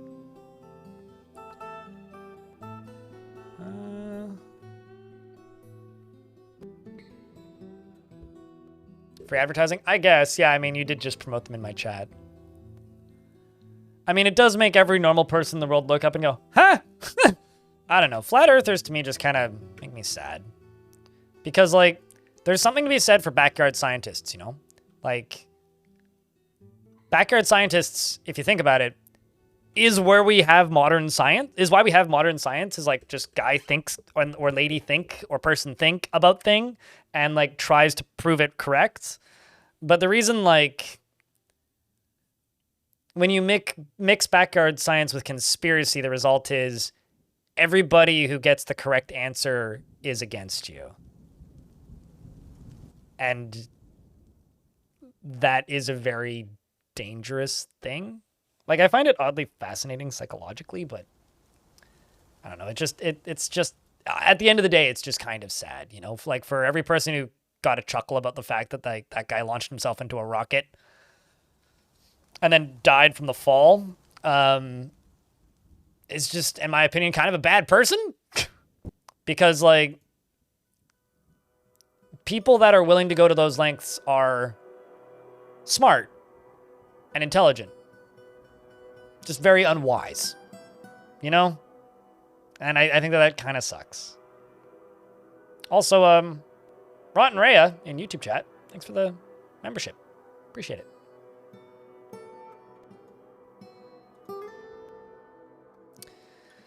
Are you brave? You find something that is emotionally rewarding, if it was a fair emotional bonds with others. Some usually lives differently from size, abstracts or practical applications. Not really. We'll just let you go do unrelated things. Ooh. Ah, yes, I was expecting that. The helpful glove doctrine. This is the keeper of blankets, chat. The helpful glove doctrine. The keeper of blankets is the god of fortresses, and it's the most popular god in this fortress, and it's the god of comfy, which I think is really funny. This is a peasant who has high stamina, but is frail, anxious.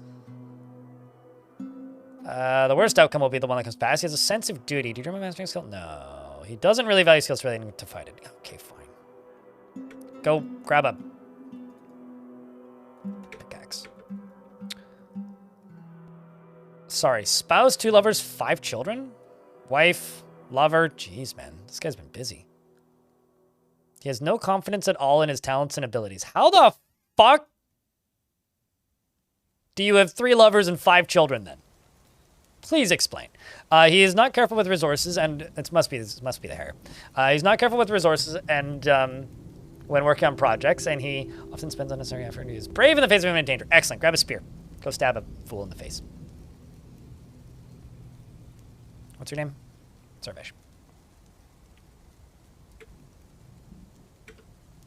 That's a child.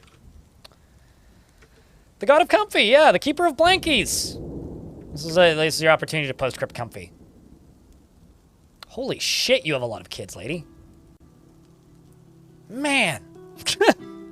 Avoids excitement. Why do you have so many children? Developed empathy, must be that. She's not creative, so she doesn't know what else to do. She's just like, well, might as well have another kid. Crypt comfy.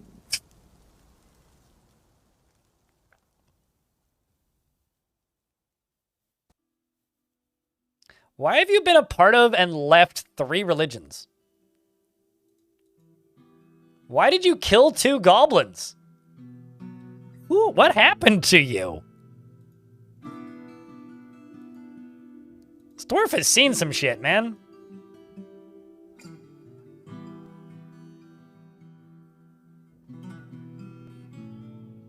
This must be really handsome. He's like a Hallmark actor who just like finishes his scene and then just goes and cries in the corner asylum.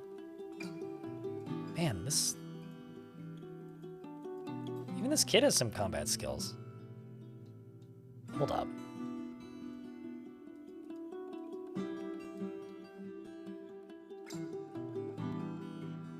Man, that's kind of crazy.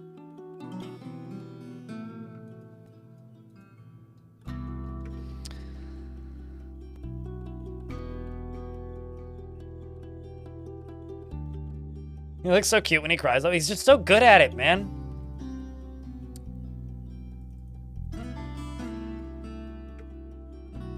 That actually kind of would check out, just like a dwarf like that being a sappy love story film actor.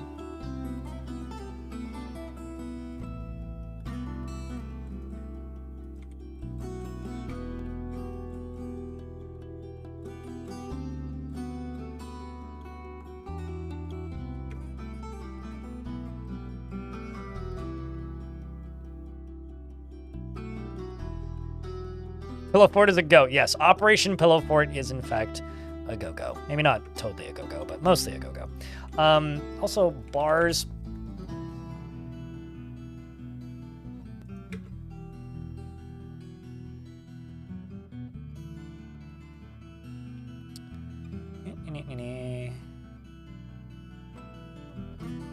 Needs logs. Well, we gotta speed up the hauling of logs. That's the current issue.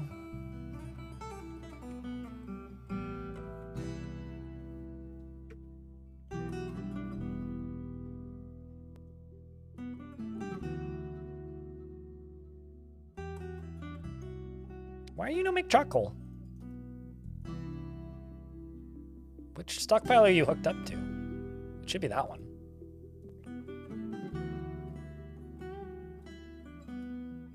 Oh, I see. I put it in this one. Not this one.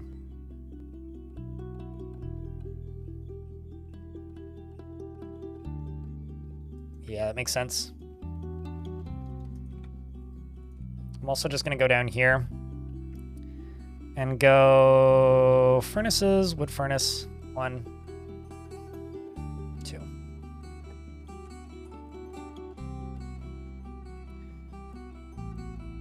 And let's make iron statue. Well, let's wait. We'll queue up steel statues. We'll do that.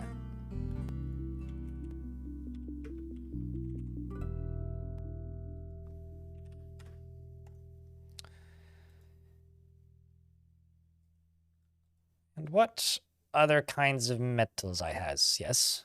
Smelt tetrahedrite. And galena, if I can. So I got quite a bit of both of those.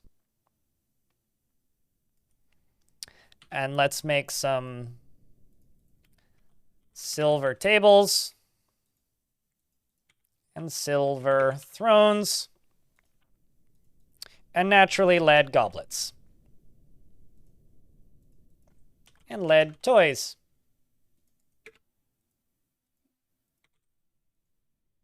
Don't worry, it'll be fine. It'll be fine.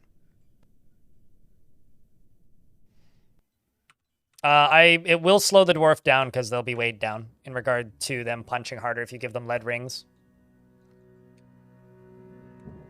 Over here, I will put a brain fart. 2 gem cutter shops. Make them both out of quartzite.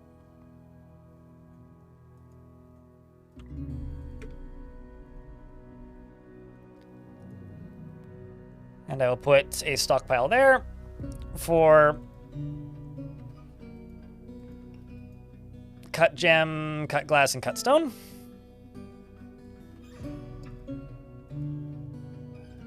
Another one right here.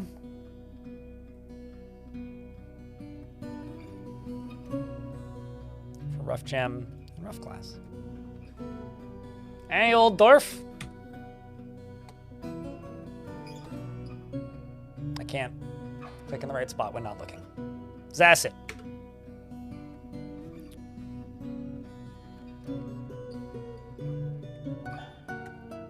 Union ID is Held Galley. You must have just arrived because you're reading a bunch of books. He enjoys being in crowds and takes no pleasure in his talents and accomplishments, but he does find helping others to be emotionally rewarding. He doesn't generally think before acting, but he forms fleeting and generally rare emotional bonds with others. He sometimes is uncomfortable around those that appear unusual or could live differently from himself. He has a tendency to consider ideas and also abstractions over practical applications. He often acts with compassion. He is often nervous and is often lustful. He needs alcohol to get through the working day. And personally has a deep dislike of the natural world. Doesn't respect the society, naturally, that has settled into harmony without debate and strife, and dreams of crafting masterworks someday. He likes quartzite and pig iron, as well as gray chalcedony and koala bone, giant moon snail shell, warhammers and blow boots, and bins and amulets and goats. for their eating habits. Whip vines for their length and the words of the satiny scribe and the sight of the sound of the euphoria of music, and when possible, first consume beloved loots. Also, speaking of reinforced walls, because YouTube chat is talking about those, has anybody found them to be effective? I haven't done too much messing with them yet. Because I haven't run into too many situations where they break down my walls more than anything. He is broad yet weak, and he has a scratchy voice. His medium-length beard is neatly combed. He's all gut, no arm. He worships Ramat Boleth Bothronu. What the fuck is that? You're a member of the Order of Lunches. I like this god already.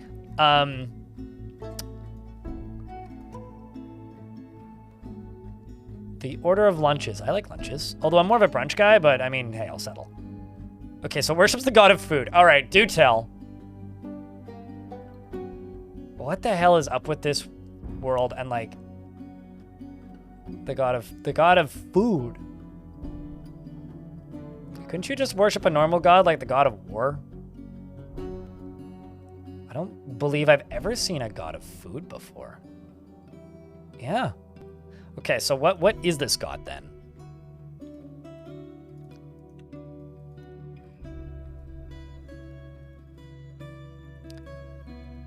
Ramut. Okay, actually, hold up. Rewind. What was the name of that god? Rametbolli. Rametbol. Okay, so Ramet Mushroom Garnish the Cinnamon. I don't know how I feel about mushrooms and cinnamon, but I will listen. It's a deity of the Confederacy of Ghouls, so the human football hooligans. That's what I was calling them earlier. It's a human faction god. Most often takes the form of a male human and is associated with food. It's just Gordon Ramsay. Literally, that is just that is just Gordon Ramsay, or the diners, dive-ins, and drives guy. I definitely said diners, drive-ins, dive-ins, and drives instead of dive-ins, drive-ins and dives. Blah, blah, blah, blah. It's rotten.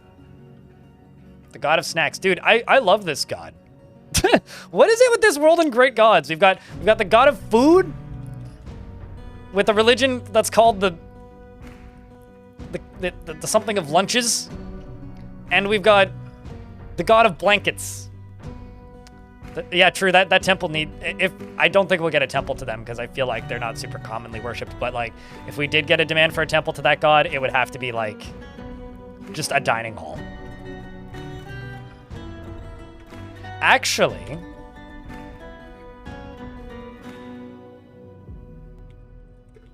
I should just make 2 statues to that god and throw them into my dining hall because I'm going to make that soon.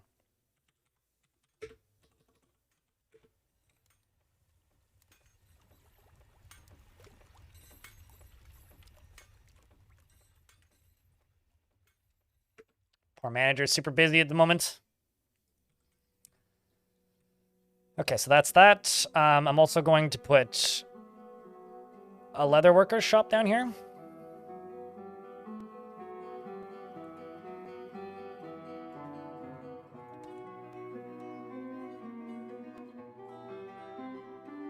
And clothers, and a dyer.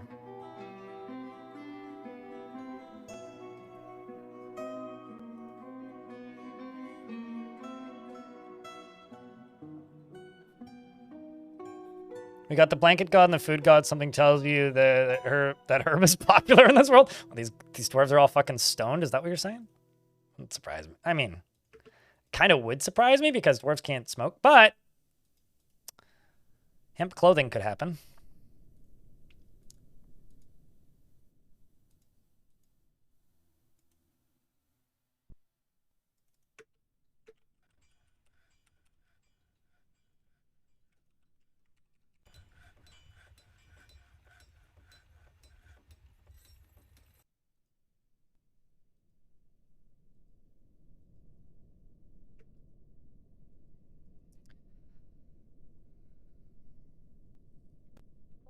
Now let's go up to here and just type in cloth.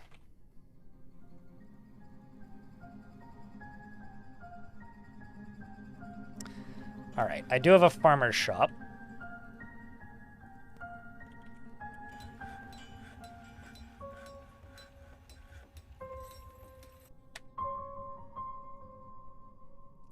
Process pigtail. By the way, for processing plants, you should specify it now because there's so many plants that you can like process now. It's like absurd. Let's just say 10. If there's 10, process 10.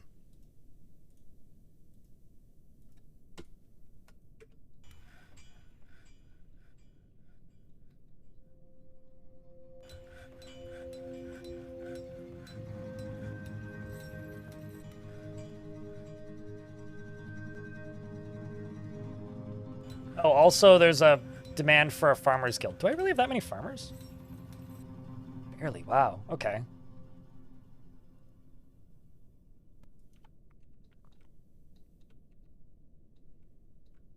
Okay, so this is going to be the crafting wing. I'm going to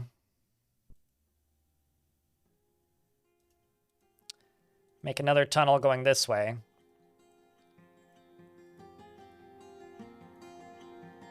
Oh, actually, this should be a ramp going up. If I'm going to stick to the style. But what I'm going to do is this is going to go up to there. But also down one. And the one here, what go down one. Down here is going to be my kitchens and food supply. Maybe farming if it works out that way. Whereas this is going to go up to here.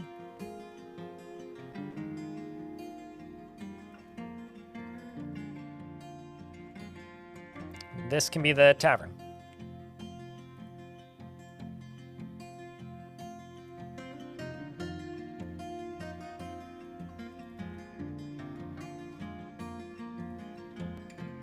Maybe I should make it bigger.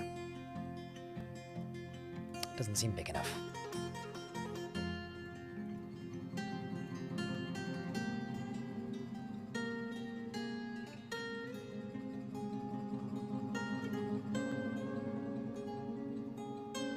There we go.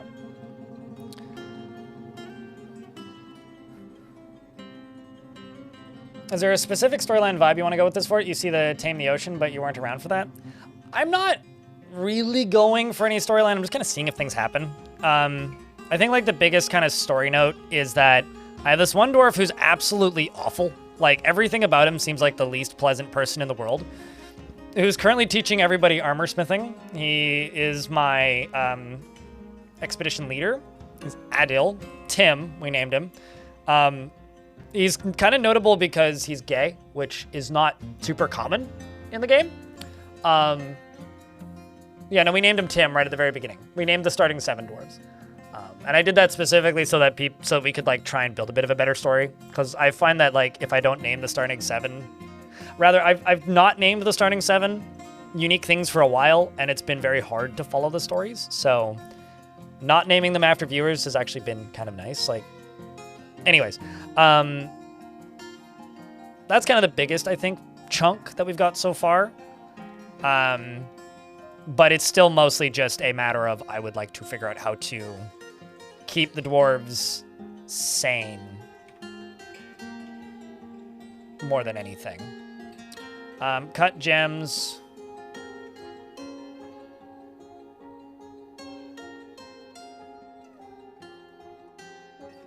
The amount of cut gems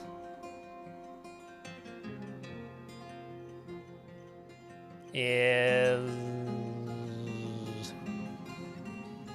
Oopsies.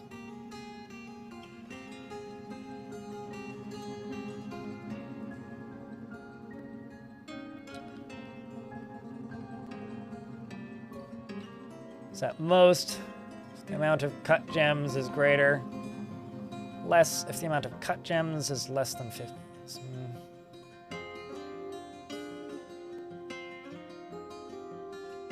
So if the amount of cut gems is... No. If the amount amount of cut gems is less than...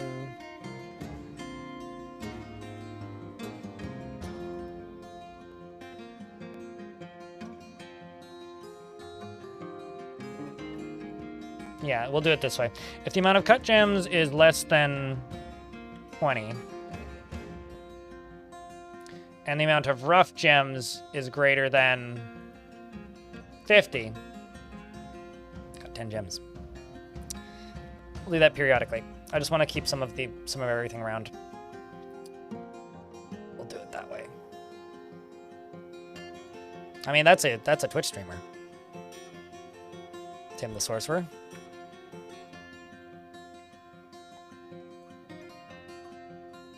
A little bit annoyed that they're demanding a farmer's guild, though. I was kind of hoping that this would get them away from that. But it don't seem to be the case.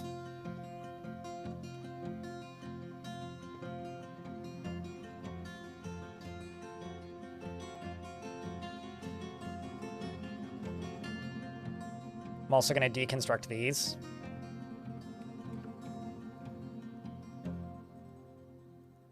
Slowly, and start making nicer materials, because apparently we are making silver tables. See? Making silver tables. Just don't quite have enough silver just yet. Let's also pause you smelting hematite.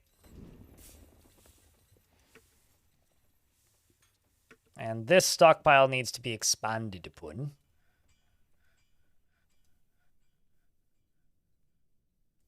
And you also need to be re-expanded because I shrunk you by mistake just now.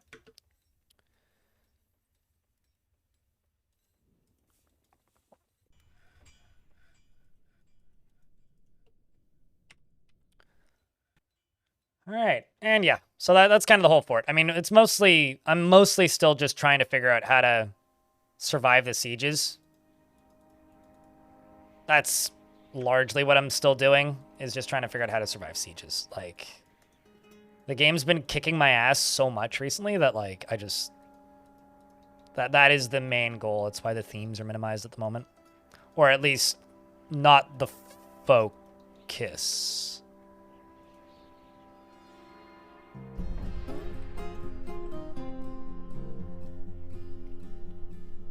I mean, if they stay in the crafting stage, LT Spin, are you in an ad? Just type in yes or no. I was going to make that joke, Zerathal, so I'm glad we went the same place. So did Asethus in the YouTube chat. Like, I was thinking about that joke while I was saying it and then just decided to not. There you go, Turbo. Okay, I can't tell because I guess, yeah, you have the funny color. No, you don't need to put them in a stockpile unless it's something that would rot. But if there's too many items in the workshop becomes crowded and you get a speed and I think a quality debuff. So it depends on if you care. If you don't care, then, like, no. If you do, yes. I personally like to see specifically how many things are in a stockpile just at a glance, and I find that useful.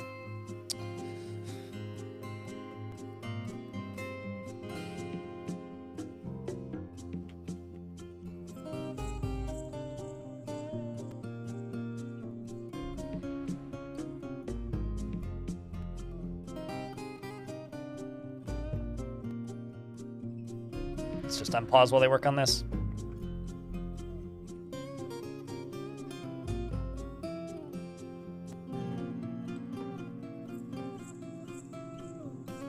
I wonder how you're feeling after... Feels doubt after pondering negative quantities. Oh, we have a contrarian! Tim likes pondering negative quantities. Atir, not so much.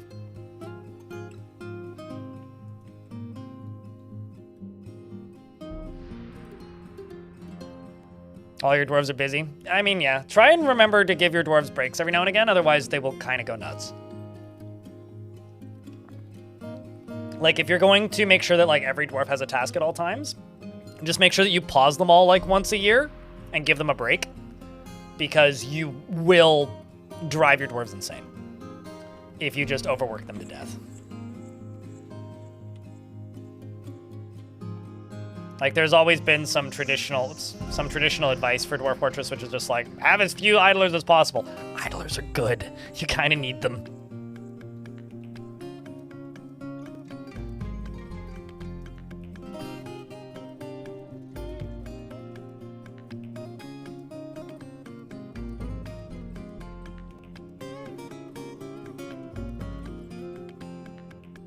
Because idlers just mean that your dwarves have enough time to take a break.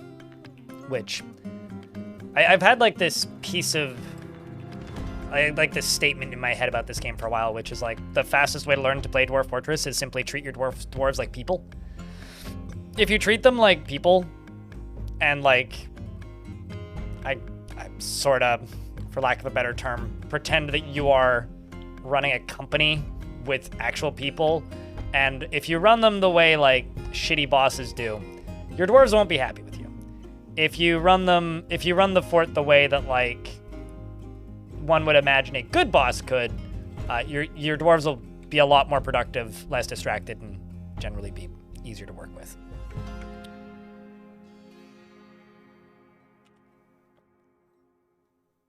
I should be focusing on getting all this stuff fixed instead of like the current situation of like all of this.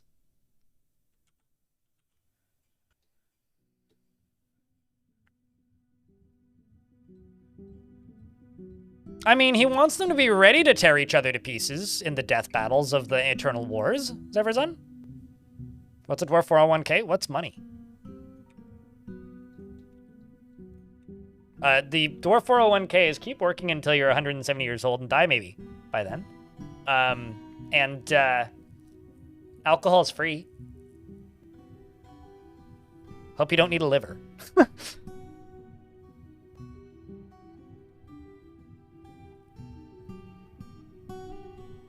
Oh, was he just like beating the shit out of his pet at all times? I mean, yeah, that would do it.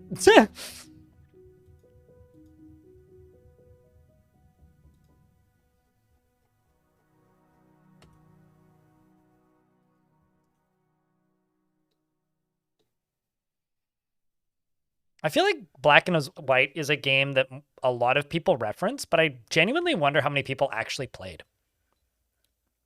Because, like, I know I played Black and White, like, once at a friend's house for an afternoon, and it was a fascinating experience, and it sticks very large in my brain. But I wouldn't say that I played a lot of Black and White, you know? But it, like, sticks in my brain enough that, like, when Peter Molyneux, if Peter Molyneux, releases that other game that was announced a year or two ago, whatever that Something of Avalon is called, I will play it because I'm just super fucking curious about goddamn Werelama.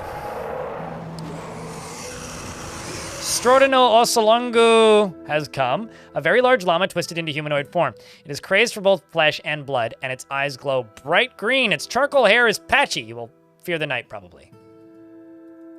Oh, it's outside. What the shit is that? Okay, I don't believe I've ever seen a Werelama before with the sprites turned on. Like, actually, what the shit is that? That thing skipped leg day and arm day. It's all neck day. It's like 88% neck.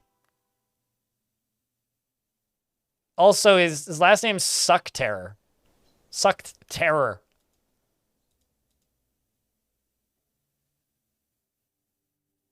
Man. So this is maybe the most goblin-sounding name place I've ever seen, even though it's probably a human location. But Shamed Lies? Lying is unthinkable in Goblin Society. Is that the liar's prison where they go to get executed? So they're going for my geese. I'm gonna get somebody to pull a lever.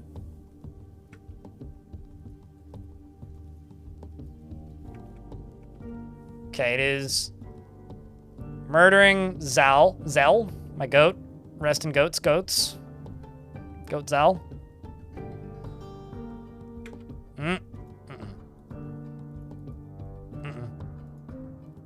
If you can topple them, you can get through. Up. Oops.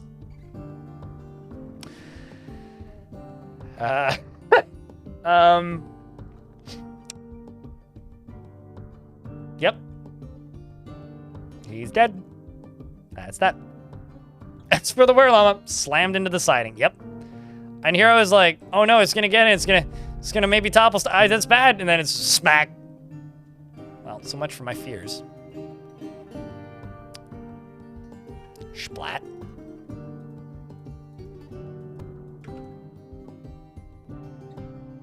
Yeah. Hell yeah. And we done. Yep. That really did just happen. I would call that perfect timing. In fact,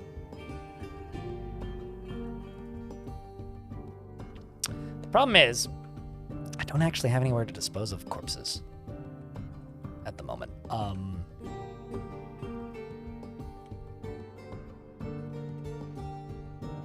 Gonna have to think about that one. Wood still goes up here. Stop putting wood up there.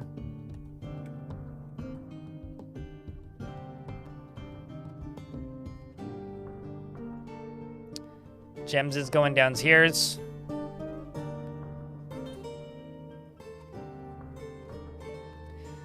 Let's just make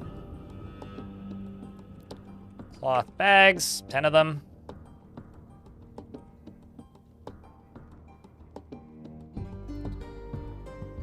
We are running low on brewskis, but I need to make a temple. I'm just gonna smooth these walls for the moment to get this done a little bit quicker.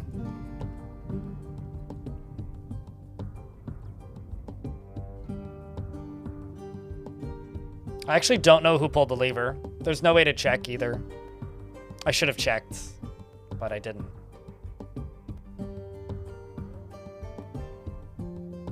Because that's not something that's kept in any kind of log. Helpful glove doctrine. I was a little bit too concerned about that and then kind of a bit too in shock to think about it. But no, you're right, I should have.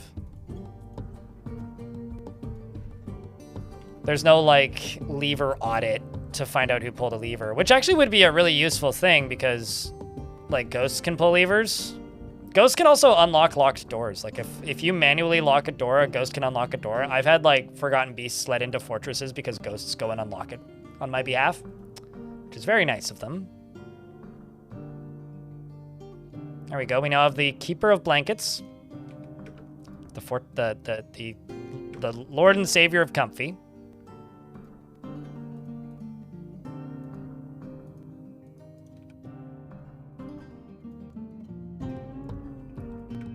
Gonna need to make some thrones.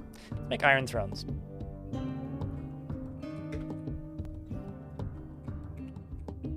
This is also a thing that we're trying to get done. I've just got way too many jobs for these dwarves. I'm actually just going to focus on that first. Let's set these to that. Let's make a still. And a kitchen. I'm just gonna go to kitchen orders. Just go to seeds. Yep. Cook, cook, cook. Not pigtail seeds. Not plump helmet spawn. Don't cook any of my booze. Yes, cook all of that. Please don't cook the... Where are they? Olives? Sure, don't cook the olives. I don't have any grapes at the moment. Oh, also don't cook those. So I will just make meal, lavish, 20. Quarterly. Let's say 30.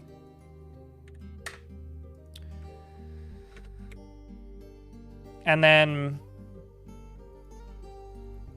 brew drink from fruit, brew drink from plant. We'll just say 50 and 50, which I'm not gonna automate those ones. We'll just let those ones run for the moment.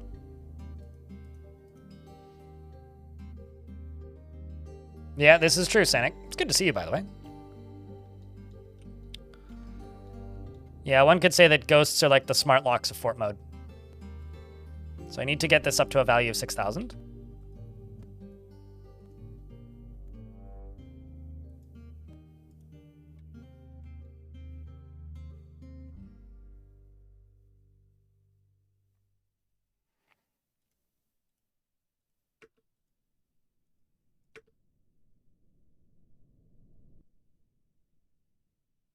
You will occur more often than you like to admit. Well, you're kind of admitting it by saying that. You know that, right?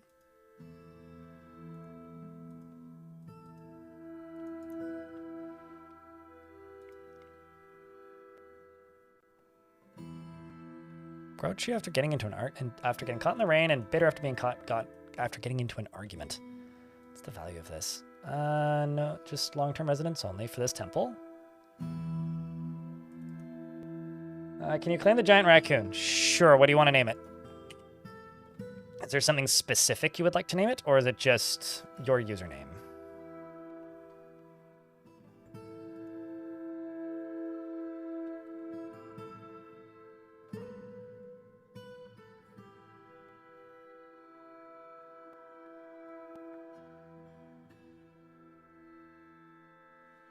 Just slaughtering some animals, making some meats.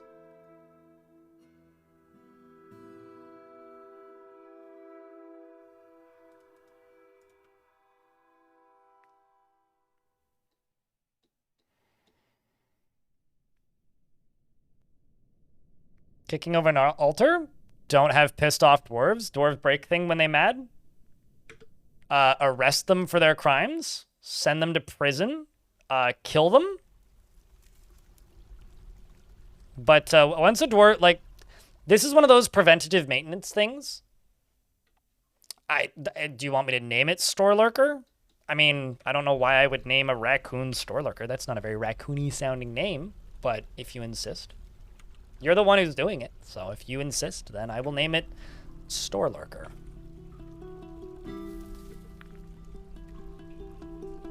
See, I think like Phil would be a more appropriate name, but I mean, hey. She is a pessimist and greatly pleased by her looks and accomplishments naturally, and she lacks her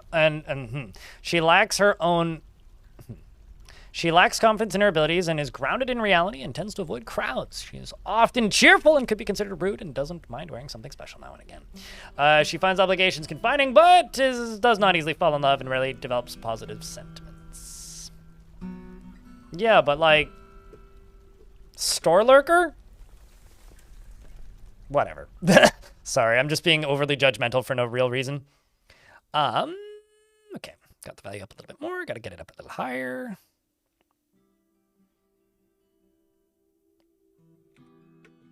Let's do some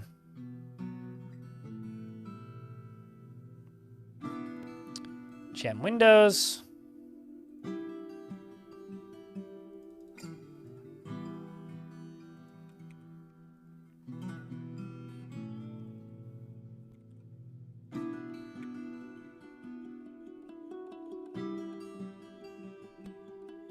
Sorry, it's too late. And also, they claimed it. They claimed it. They got to name it. They named it. That's what they chose. So thus I ship it.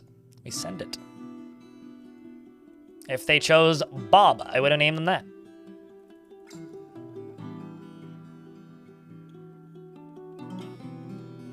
But they didn't, so can't help you now. It's too late.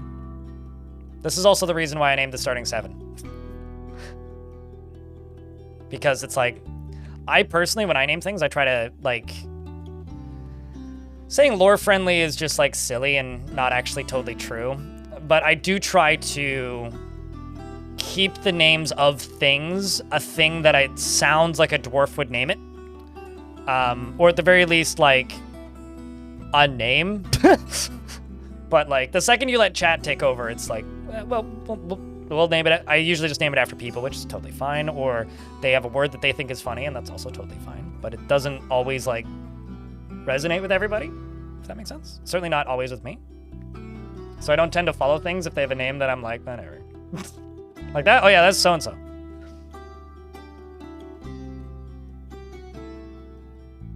But anyway. Chat, what do you like to name your dwarves? If you name them. Or even better, what do you not like naming your dwarves?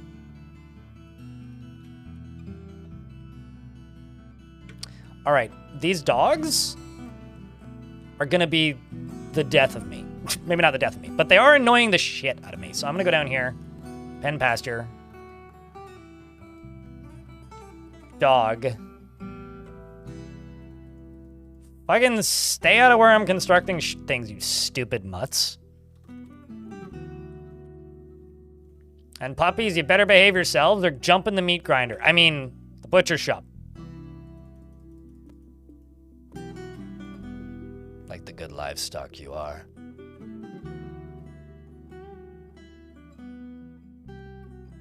And treat him abhorrently? What's the name related to?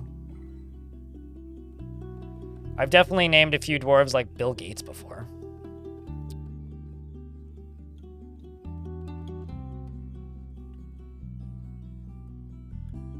Getting there. Silver throne. Silver throne. You let the dogs out? I don't know, not me. Probably one of the dwarves, honestly. If they do something worthy. Yeah, I try to do that too. I'll be completely honest though, I bought that giant raccoon because I thought it was funny. Like there's no other impetus behind it, so you can name it whatever. It doesn't really matter. I will say though, the reason like the name Lurker doesn't really resonate with me for that raccoon, even though I'm fine with it being named that, is I think shit disturber is what I would describe that raccoon as. Lurker implies like nobody knew he was there, you know? Like he came and went quietly in the night. Is a lurker. Not quite like Batman, but, you know, something like that. That's how I like to... That's how I would think of a raccoon that broke into a store and got drunk. Like, that's how I would think of that, so... But, you know, it's okay. We all have slightly different ideas of how things should be named, and that's fine. I'm going to go around the edge of this and just, like... Oops, no, not cut down trees. I'm going to go around the edge of this and remake this into constructed walls.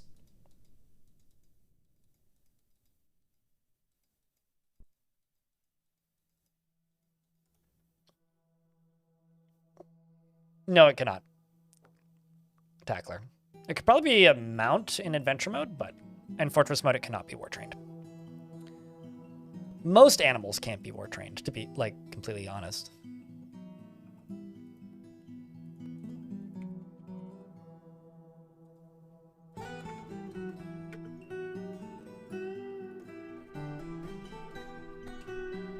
I had a war elephant once. I've had them a couple times. The issues that I have with war elephants and like rhinos and whatnot is, yeah, they're strong, but like they're not that strong to the point where like they're worth the 10 years it takes them to grow up and be usable as war creatures. Like I would rather personally just have an army of war bears that I don't need to worry about keeping pastured and I don't need to wait for a decade for them to become adults versus like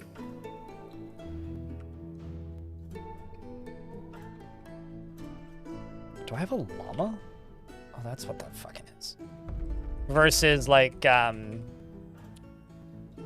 having to keep up with, you know,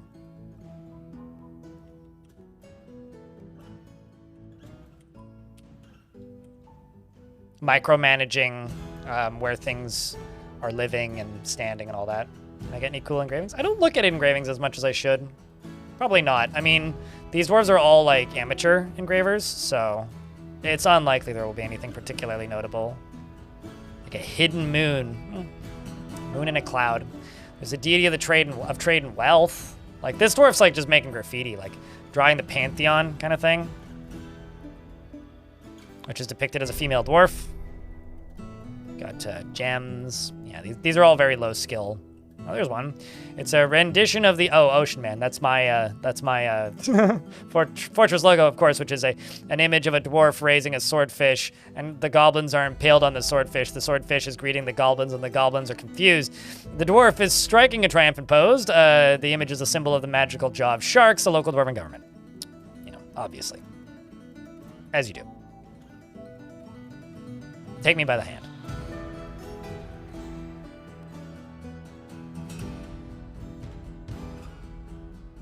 I feel like Ocean Man might actually be old enough that some people have no idea what the fuck I'm on about. You know what? That's fine.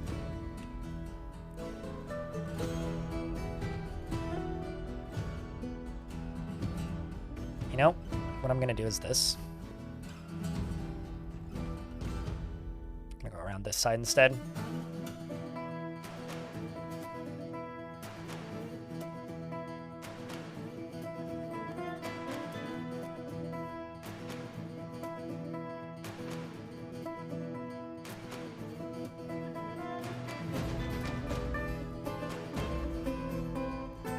Naturally. That is what I'm on about. I mean, I know that some people in chat probably know what I'm talking about, but there's probably an equal, if not greater, number of people that are like, what the hell is he on about? Because, like, being frank here for a second, I would have no idea what the hell Ocean Man is if it wasn't for memes. Like, memes is, like, the thing that introduced me to that song. And I honestly have no idea why that song was even a meme. It just was.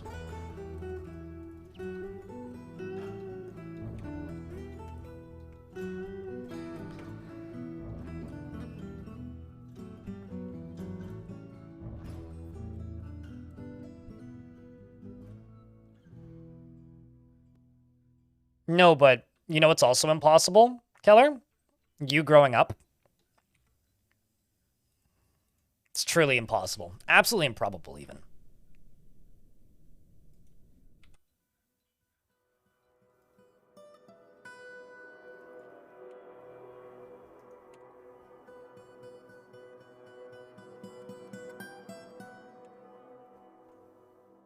But you know it's very possible, if not probable? Pointing and laughing at the person asking the silly question. Can dwarves draw hentai? Wave. You know, sometimes I like think to myself, like, man, I've got a really mature audience. Like, you guys are like genuinely lovely people to be around. And then sometimes somebody says something like that, and I'm like, oh right, some of you are just shit disturbers. I mean, I gotta respect it though. It's not the worst song in the world, but it's kind of pointless. Like all of Ween. Everything that Ween ever did. It's like, it's not the worst thing I've ever heard, but like, I never need to hear it again. It's like whelming at best.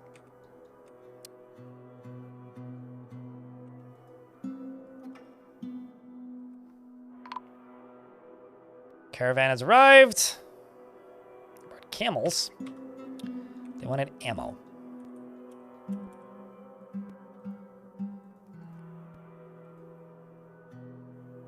And goblets. Don't have any goblets.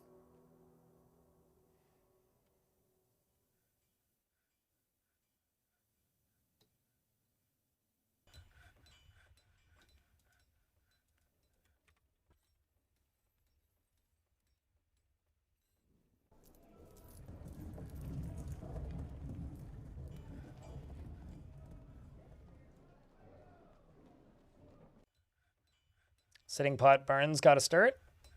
Yeah, and a pissed off streamer ends stream early is usually my take. I don't know. I'm just like, can they draw hentai? I don't know. I'm sure you could make innuendo. Like that's about as far as this game generally goes. But like, no, this game like does not have any of the verbiage for adult activity.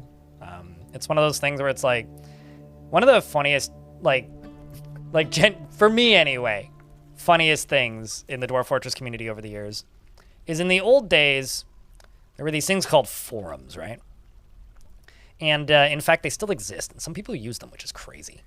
And there's the Dwarf Fortress suggestions forum. Like every 6 months or so, and to this day, this still happens. Somebody will show up in the Dwarf Fortress suggestions forum and be like, hey, like, has Tarn ever considered adding any adult material to the game? Or like, hey, could we ever have like sex added to the game? But like, could we have like the combat log, but for, you know, when they're getting it on? And it's just like, okay, like I get it. Everybody has a thing, and Rule 34 exists, but like, do you have to just like put all of your fetishes on display in the like suggestions forum? And also, are you serious, or are you just like the strangest person on planet humanity? Maybe not the strangest, but like, are you just... No, like, so there's the combat log, right? Where it's like a very detailed list of like the injuries that they're getting and like what's happening, who's blocking what. They want that, but for Cloydus. And I don't know if it's one person doing this, but I have seen that enough times to be like, go back to, I want to say 4chan, but it's less 4chan. Go back to Tumblr. No, go back to fanfiction.net and create all you want. And more power to you. Be creative. But like, 4chan's an image board, not a forum. Please, thank you. I know they're basically the same thing. Please don't at me. But like, come on. Tim meets with the outpost liaison. I'm a liaison from the mountain homes. Let's discuss your situation. Considering like dwarves are mushrooms and don't even need to be in the same room to have a baby. Well, actually, that's not true. They do need to be in the same room, but they don't even need to touch each other to have a baby. They just need to be in close proximity for a minute. Because that's about how long they last. There's much to share. I'm about to get stuck in an ad break, by the way, so. I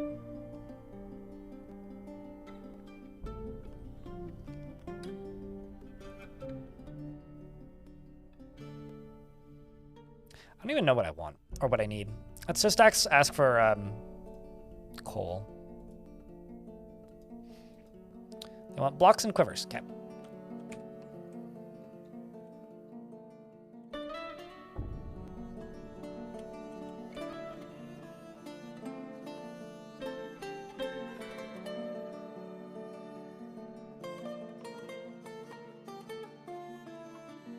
Burn? No, no, no. Don't jump in the lava before making the baby. Make the baby before you jump in the lava. Burning doesn't help. I don't think it would be nice to have at least one Minecraft level interaction. I don't actually know what they do in Minecraft, to be completely direct with you. Is this like a Sims woohooing situation? I never played that much Minecraft. They bump? Okay. Well, I mean, that's kind of what they do, right? They just have to occupy... They need to be within one tile of each other. And, quote-unquote, spend time together. But for, like, a day in-game, which is, like, less than 30 seconds. I was being hyperbolic with the whole minute thing.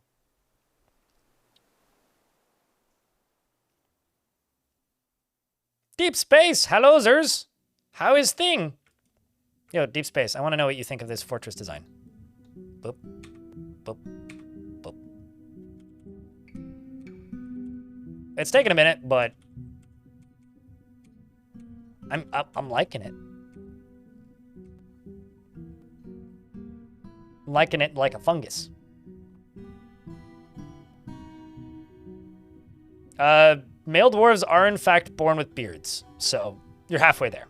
Carved from stone. I think we'll have to leave that to the Iron Men.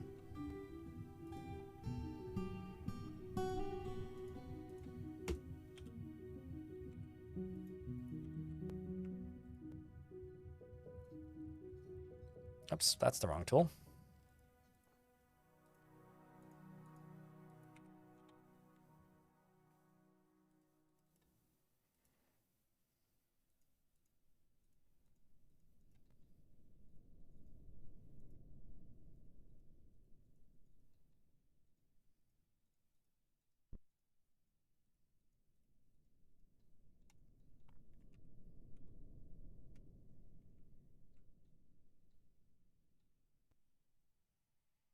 Is this like a level animation? I wasn't trying to make it one, but if it's appearing like that, that's cool. I'm just kind of planning to have like this central circular structure go down, down, down, down, down, down. With like these offshooting circular rooms and bedrooms intertwined. That's kind of the thinking.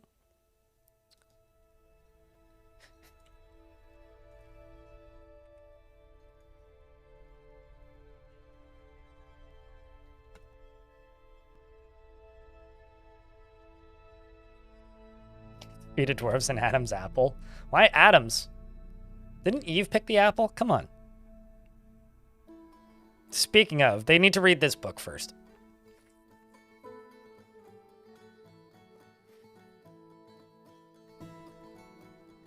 Just saying. Level 2 looks like Shuckle. Like a shickle? A shickle? You mean like a sickle? Or do you mean like Chucky? Where was I?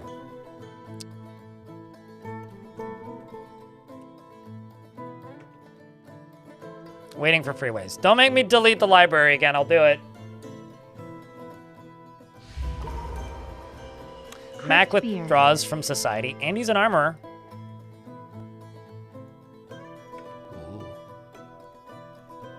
FNKNDA. FunkNDA, thank you very much for the 18th month with Prime. Has it been that long? Time flies. Is it a Pokemon? Oh, I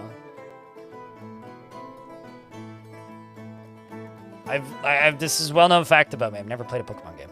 Outside of Pokken Tournament, which is Tekken with a Pokemon skin. Oh, sweet. We are making lead goblets. Excellent. Alrighty, Mac. What you got for me? Standing stationary.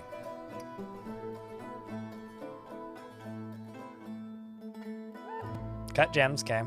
Shining bars of metal, sure. Cut gems. I must be out of cut gems.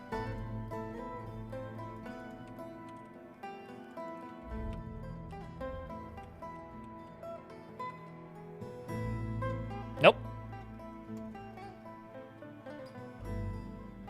Oh, actually, hold on. I must have to unpause game.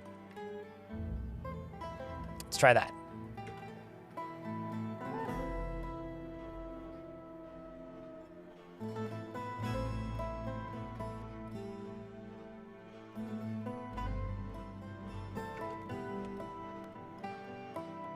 That's bizarre.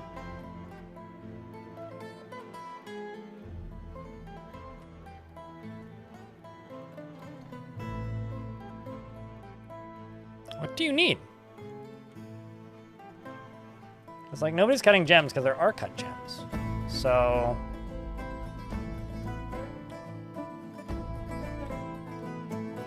let's try doing that.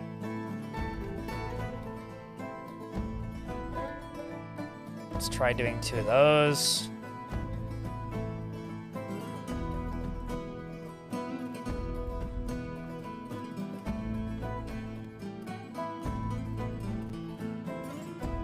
Although, let's try and make them all out of the same stone.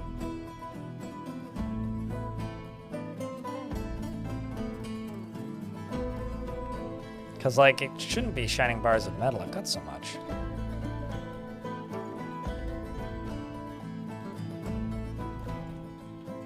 Weird. Let's just finish trading and then I'll deal with that. My broker went and took a nap. Okay, can't blame me for that one.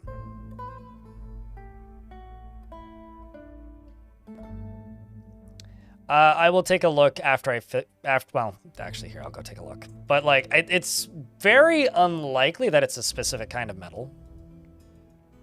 Because normally they would state it, but he is particularly secretive. He likes steel! Do I not have steel? No, maybe I don't have steel.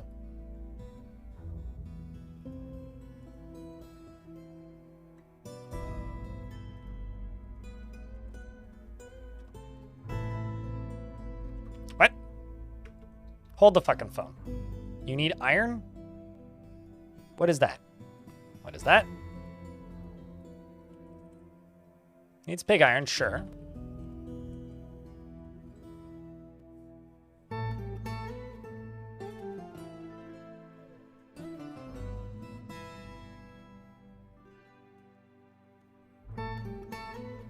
There's something off here.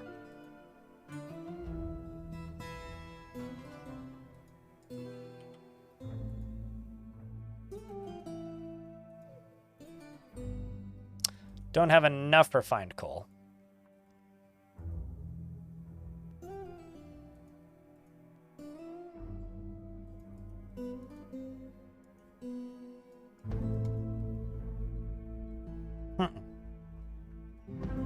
Entire storage explained if they'd have a little arrow.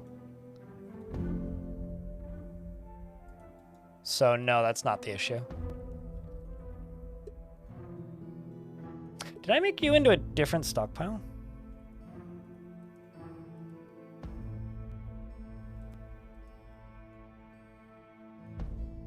Well, that would explain it.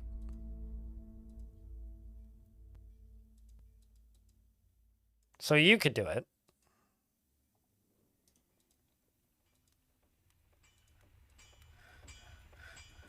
No, they've always been able to do that. So hold on. No, it's a stockpile linking issue, but like... Wait a second. Yeah, no, that wouldn't affect that.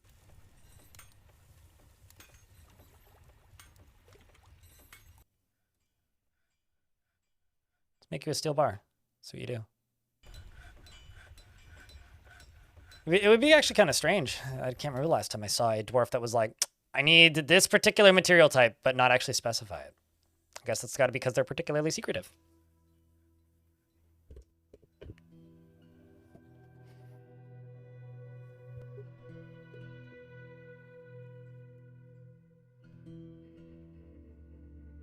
No, it's all fair. It's all good. I didn't think of it, so. I hope that you're correct, to be completely fair. Because if you're correct, that's going to save me some headache. Because I don't want this dwarf to die. I'd be very sad if Tim lost his boyfriend. And so would Tim. And so would Chat, probably. Right, Chat? You'd be sad, right? It's worth all this effort. There we go. Yeah, no, you were right. He wanted steel. Specifically wanted steel. And I'm steel surprised. Not sorry. Right here, I'm gonna go.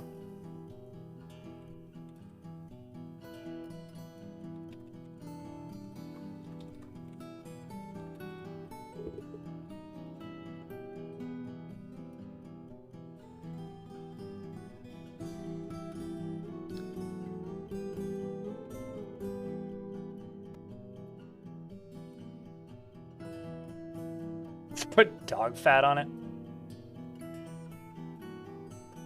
There's always a weird part of me that whenever I see like the ability to put something really silly on a pedestal, I just want to do it. You know what? I'm just gonna throw these bronze bolts because they're pretty high value. Let's go check trading.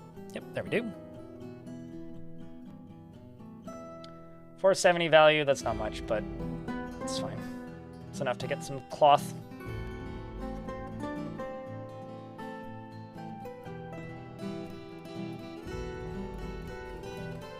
At the very least, some leather. I was trying to find the subscribe button and was unsuccessful until I realized I was viewing the stream on YouTube. Whoops, laughing face. I mean, hold up, but YouTube has a subscribe button though. It would just say that you're already subscribed. I mean, obviously it wouldn't have the Prime button, but it would just be like, no, you're already subscribed, silly.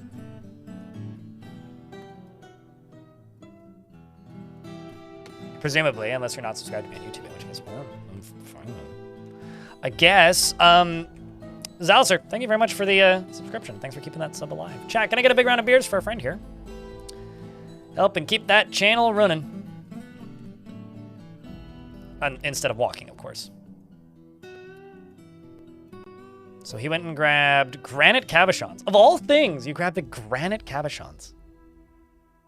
Huh. It just turns into a join button? Oh. Okay, I didn't actually know that. I feel like I still see the subscribed thing, but Smith was insisting on using platinum despite you not even having it on the map. Yeah, sometimes they are very, very particular, but that's not super common. Well, he's good to go. At least it's steel. I mean, it's gonna be steel armor. Chat, do me a favor, cross your fingers, or don't, that they give me something that I would want and not something I don't want. I realize that's like kind of a non-sentence, but I'm gonna say it. Also gonna take you.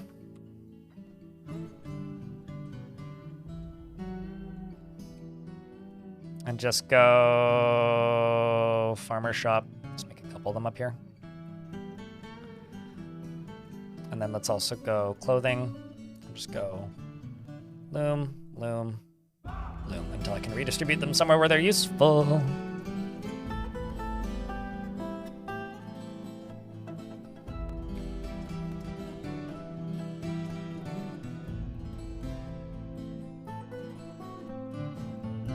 But what you been up to, Zelser?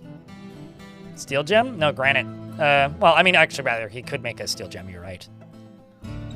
No, that it was polished granite was the other thing he grabbed. So I'm trying to get a tavern made, and I'm trying to get bedrooms. I'm trying to keep up with bedrooms and trying to get a tavern made. Just to try and keep the dwarves happy-er-ish.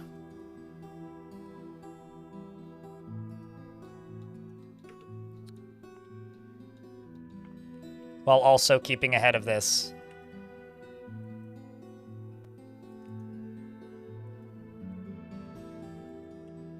Also trying to get this satisfied. So I'm hoping that that artifact is something good. Something that I can do with that. I also need a guild. I'm trying to decide where I'd want to put a guild.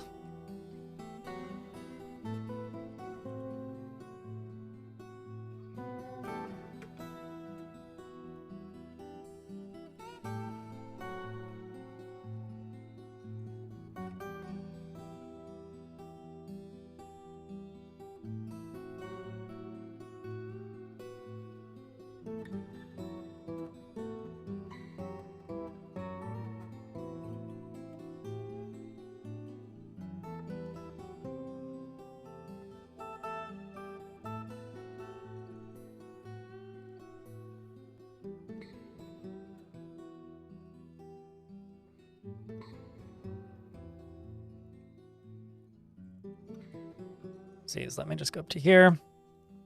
I realize I'm like way too focused on this.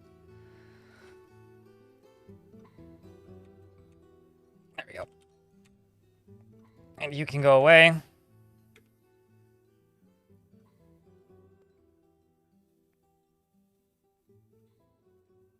That's not true in regards to anything that's being said in chat. Artifacts are destroyable. However, they cannot take item damage. So, like, if you make a normal steel breastplate, as it gets battered around in combat, it'll take damage and eventually disintegrate. So it won't disintegrate. But if you throw it into lava, it is still destroyable. So you can, or crush it under a drawbridge. They are still destroyable. They just don't deteriorate. Fuck, it's jagged. Although that's probably equipable. Mac, the armorer, has created Rongackled, a jagged steel cap, and offers it to the magical jaw of sharks. I would too.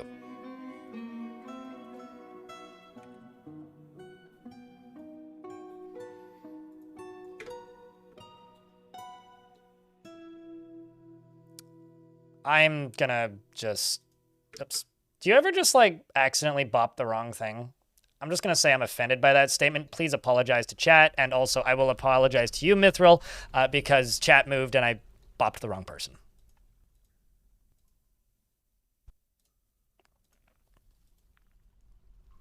Please do not dehumanize my chat.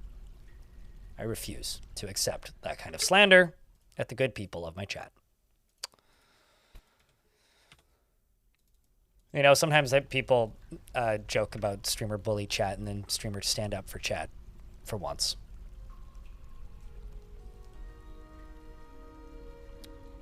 So what happens if a item is destroyed?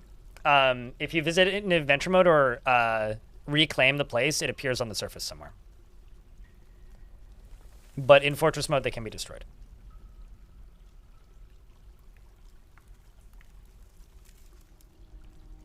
Collateral damage, it happens. Yeah.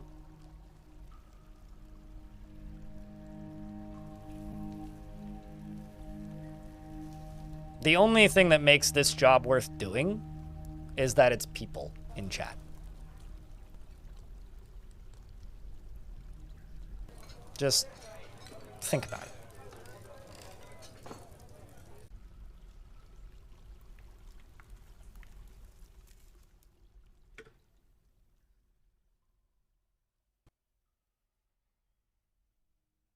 So are the other games also like this fantasy and have fantasy creatures? I mean, Dwarf Fortress has fantasy creatures. What do you mean by also like this? I said Twitch chat, YouTube. Don't get ahead of yourselves. You haven't earned that yet. Sorry, I can't keep that bit going for very long. Of course you do, Redbug. Other games like this. I mean, like, there's other city builders that are in a fantasy setting, but I guess I don't really know what you mean by that. I think that you are thinking of the same thing that many Dwarf Fortress players have thought of over the years, and goddamn, I wish that were a thing. Entropia. Goddamn, I wish.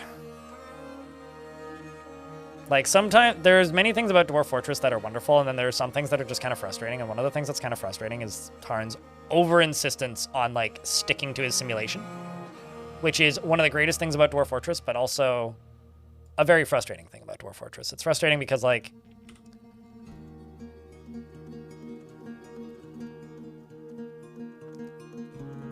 there are some things that can't currently be done because Tarn refuses to cheat. He refuses to not go all the way with things. Like, an example of this. Furniture was just, like, fucked in adventure mode. Like, most cities were not furnished at all. Until very recently. And the reason they were suddenly well furnished is because Tarn finally just decided, I will just, like, cheat that into existence.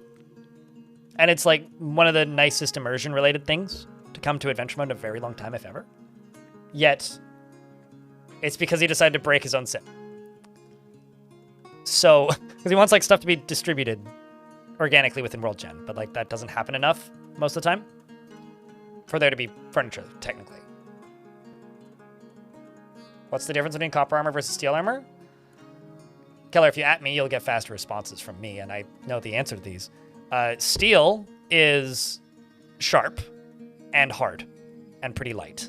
Iron is heavier, but also quite sharp and not as hard as steel. Copper, pretty soft, kind of light, but not super dense. Steel will cut through copper quite efficiently, but will have a harder time cutting through steel.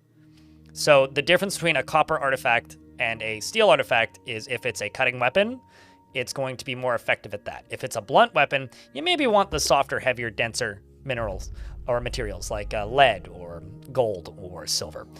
Whereas silver is like not super sharp, but it's dense, so it's heavy. So like if you make a silver spear as an example, stabbing with a silver spear not gonna be super effective, but whacking them with the spear, quite effective. I don't know, you'd have to ask Tarn. I don't know every single intricate detail of how this game functions. I just know that that's what he said.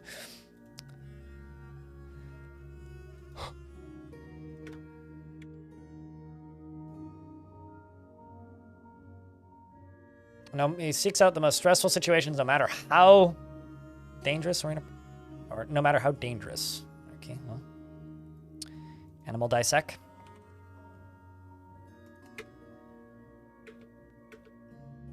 Lead mace. Please don't spray me with can of lead mace. I don't need lead poisoning and mace in my eyes. One or the other, please.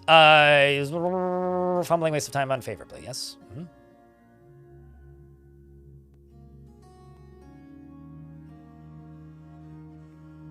Also, Femi Noir, I totally missed that you redeemed a dwarf. What the heck do you mean by unusual professions?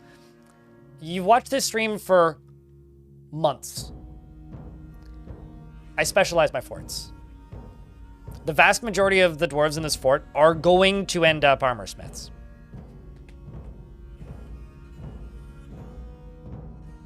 We've been over this every time you've made that exact request.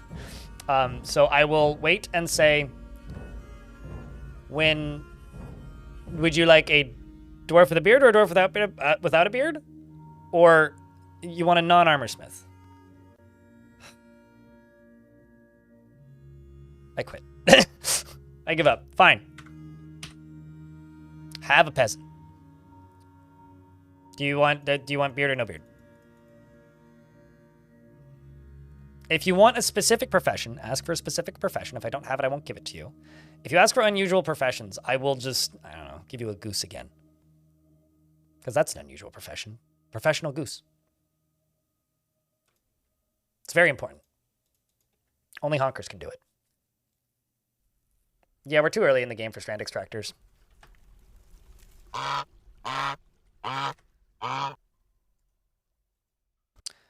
He is an optimist and quite ambitious. He is slow to anger and has a tendency towards forming deep and emotional bonds with others.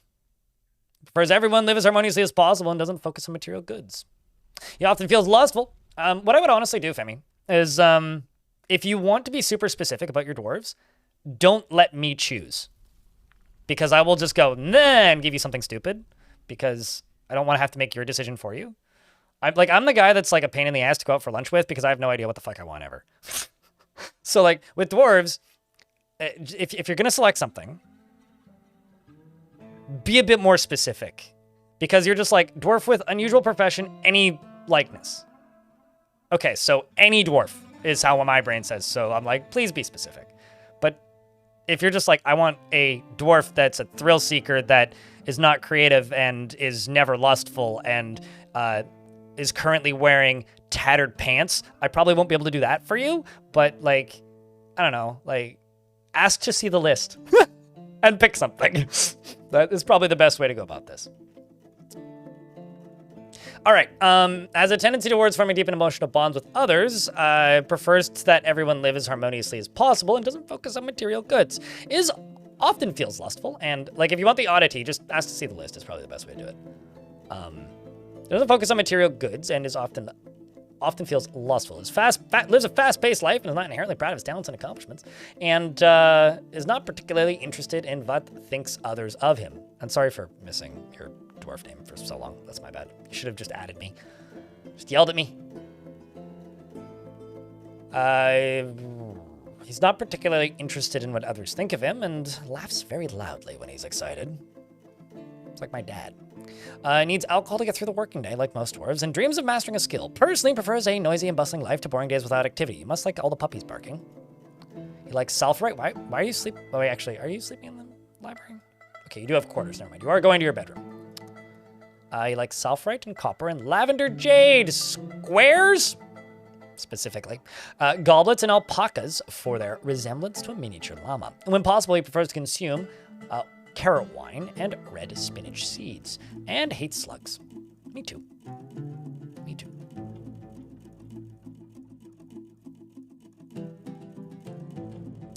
You're married to Dumat, who's an armorer. And you have a lover that your wife may or may not know about, named Kubak, who doesn't live here. And you worship the god Inno Sarthod Kaspadaru. What the hell is that? How do I spell that? That is I-N-O-S-O-T-A.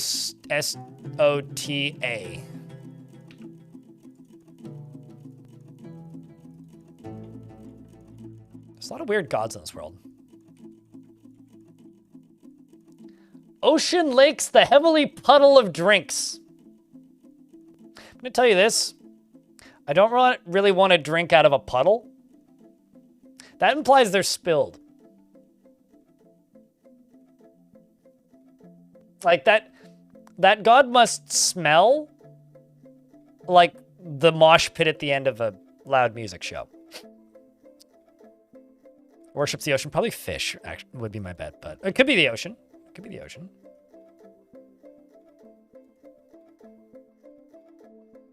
Nope, it's the god of rain, actually. We are close. It's the god of rain.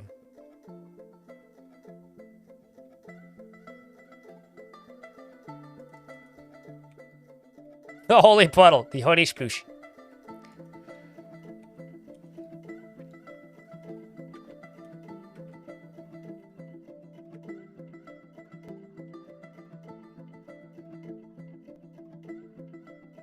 Wait, actually, no, I gotta do it this way.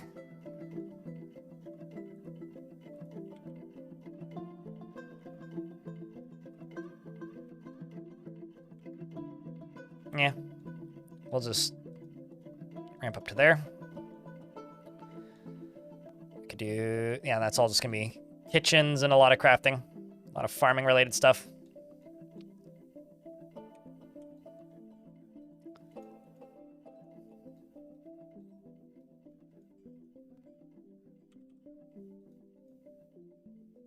I'm up to 62 dwarfs.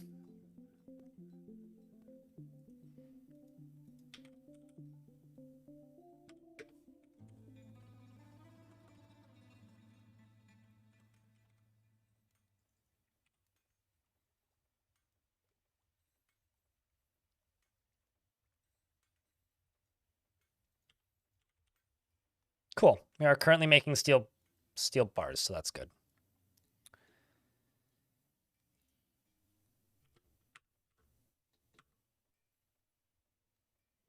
That dark rain is in fact not about rain. You had to explain. Wait, is this just like a not speaking English as their first language thing? Because that would be my assumption. Oh, fuck. I forgot to queue up doors.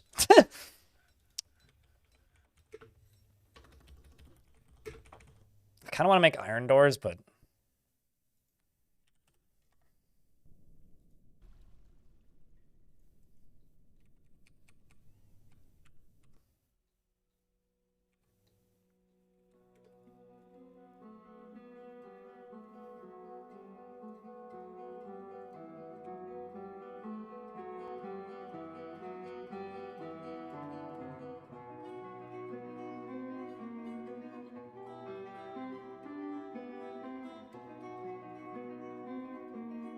Blood Rain didn't have much either. Yeah, that's true. And Mud Vein does not have mud in their veins. Next time on How the English Language is Weird. I will not be your host, because I don't have all the answers. But someone might.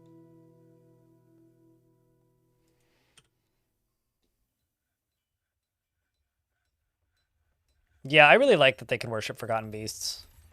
Oh my god. Sorry, like, these guilds are starting to catch up to me. This is like the issue with, yay, recognized priesthood. I think this dwarf is not even remotely qualified.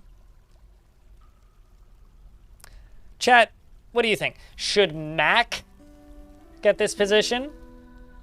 Or the dwarf that looks like Hagrid? I'm thinking Mac just because of the main character status. It's not true. We made it up. That's a lie. That's false. That's what he'd say, probably, Raging Furball.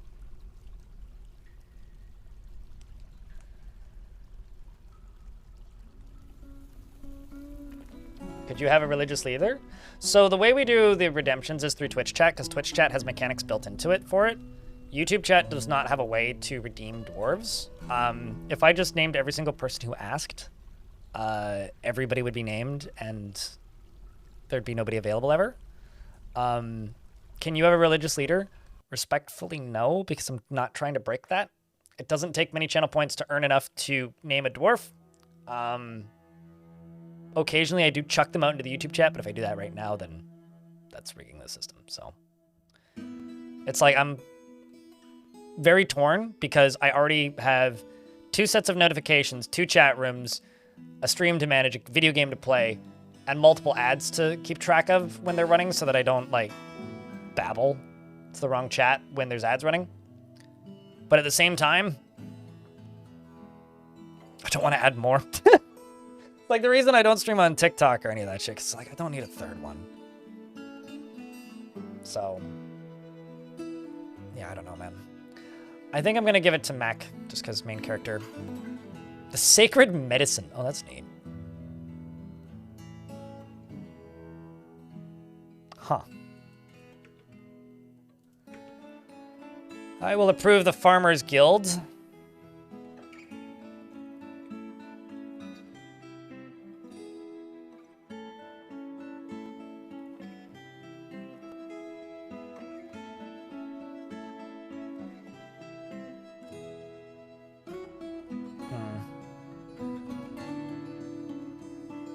I think I will do the room first and the walkway second.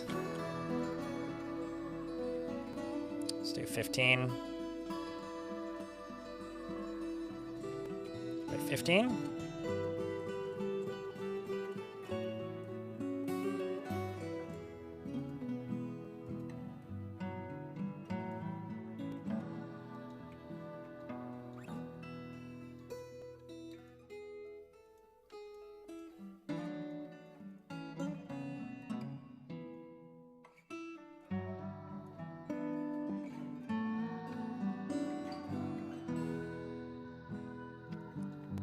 And then if I need to make another guild, I'll make another guild over there.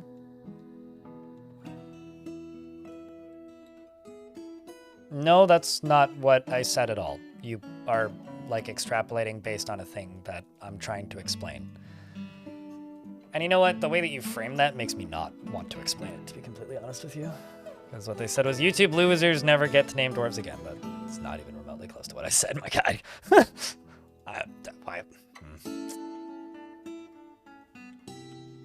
Clearly not, no.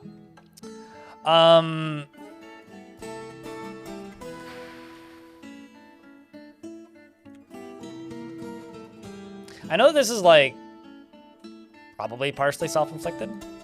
I really fucking hate the... Oh, YouTube sucks. Twitch is the one he only cares about. Oh, Twitch sucks. YouTube's the only thing you should care about. Blah, blah, blah. Fuck off. Grow up. That's all I have to say. It's just, that shit just sucks, man. No, I will not explain again. You can always rely on the internet for making a weird word.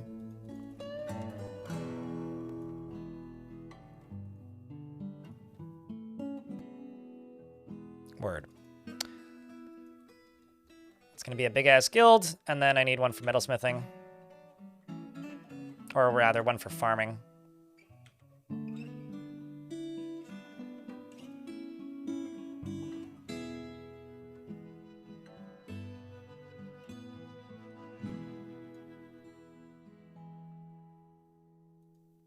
Thanks. Somebody has, like, man, I don't want to be mean, but thank you. Read in YouTube chat. Well, we know who won that war. Trigon.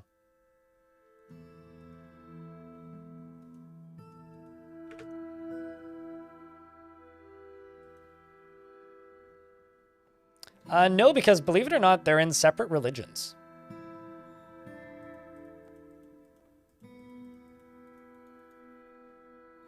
But I did put his artifact into here, which is a jagged steel cap. All craftsmanship is of the highest quality.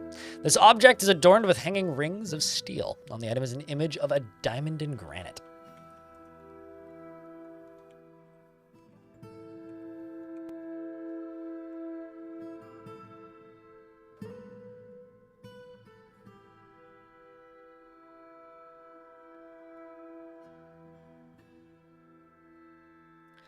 No, they did go through. I'm just, like, phased out of existence at the moment. Devankel, thank you very much for the 5-pack. Appreciate you.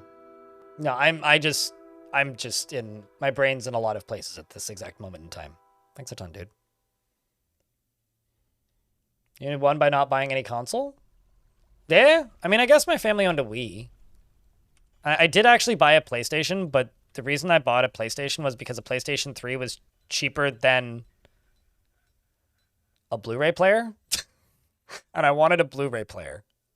So I did actually own a PlayStation at one point. Although my ex kept it when she moved out because I didn't want it. Because I didn't really use it much. And she used it as a Blu-ray player, so... So you weren't sure? No, it definitely went through. I just was not really paying attention to existence for a second there. Your PS4 is your Blu-ray player? Yeah. It was like, I could spend like 200, because like it was right when the PS4 was coming out. I think. I don't think I owned a PS4. I'm pretty sure it was a PS3, like, slim. Anyway. Maybe I'm making shit up. No, it was the PS3.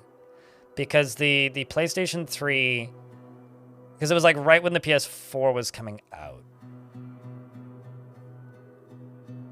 That would make sense then. Could not care less about it. I like the aesthetic though.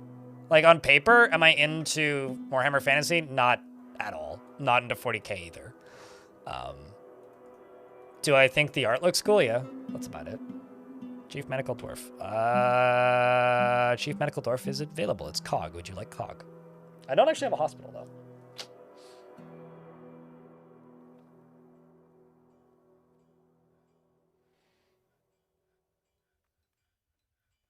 Also, thanks, Red, for being a voice of sanity in my troubled mind in YouTube chat.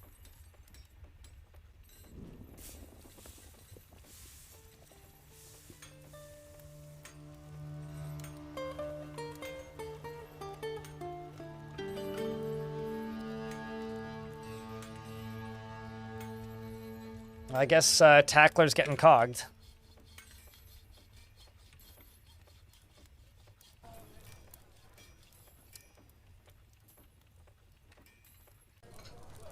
Oops, I put a J in there somehow. That was a typo. Tackler's often sad and dejected and strongly prefers discussions of ideas and abstract concepts over handling specific practical issues. He lives an orderly life, organized and neat, and does not enjoy participating in physical confrontations. And of course, he works to square this natural tendency with his respect of martial prowess. He doesn't mind a little tumult and discord in day-to-day living, and tends to ask others for help with difficult decisions. He doesn't often feel envious of others and finds helping others to be emotionally rewarding. Though he wishes this were not the case, as he considers altruism foolish. He tends to be passive in discussions and is pleased by his appearance and talents. He is somewhat uncomfortable around those that appear unusual or live differently from himself, and occasionally overindulges and is brave in the face of imminent danger. He needs alcohol to get through the working day and likes working outdoors, but grumbles only mildly at inclement weather.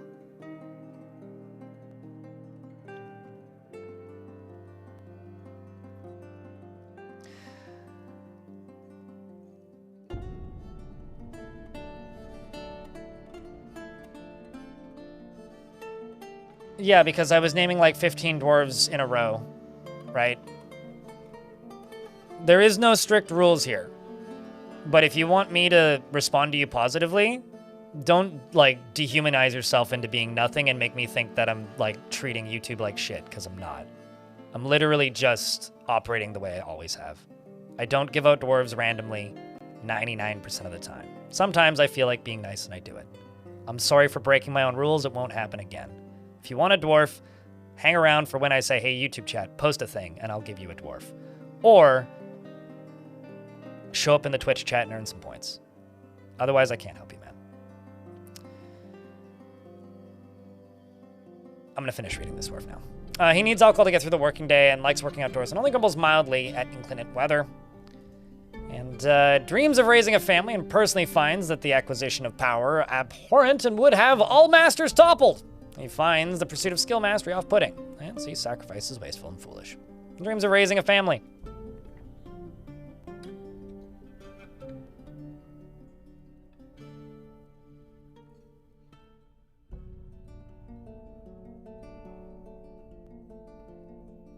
I mean, to me, like, most of my opinions of Warhammer are extremely colored by the fact that, like, it's like one of the most disgustingly overly expensive, not great strategy games you could get into. Like, I don't know. Like, there's kind of nothing about Warhammer that really interests me. Like, I really enjoyed playing Battlefleet Gothic. That was a cool game, but that's like the last Warhammer thing I really enjoyed. The second one, because I played that as well. He likes Realgar and Bismuth, bronze, and pineapple opal, the color periwinkle, large gems, and I'm talking about the video game, not the tabletop game, to be clear. Large gems, and where was I? Animal traps, and the sight of the smile of skirts, and when possible, prefers to consume capybara and blueberry wine, and absolutely hates mussels.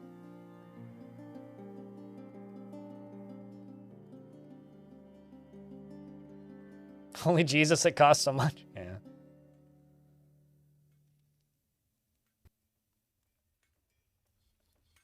Yeah, this is an interesting one, this dwarf.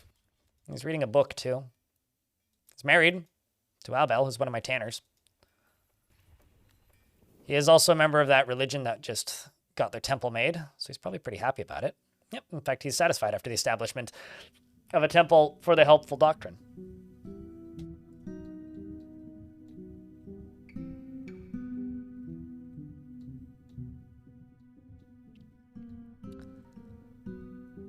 All right.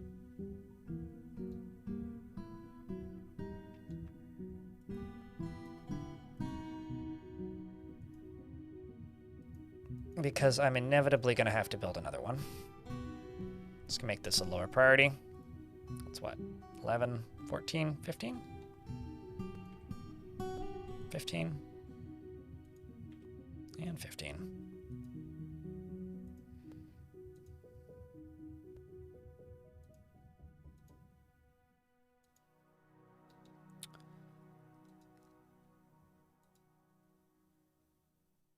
All right. Let's widen this up a little bit.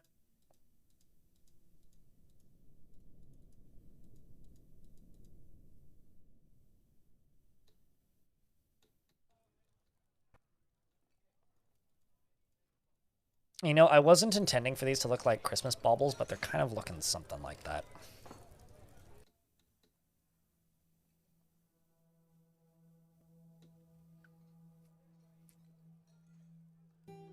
What is your advice for use of gems? I usually just sell, but maybe you should make windows. I make windows and encrust furniture usually. It's generally what I end up doing with gems, especially later as the fort goes on. The Chapel of...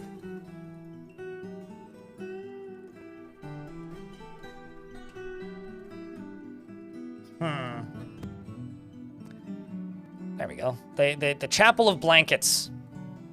It's an appropriate name. Is that Helpful Glove? Is that like hamburger helper? I hope so. Turns out I'm getting hungry.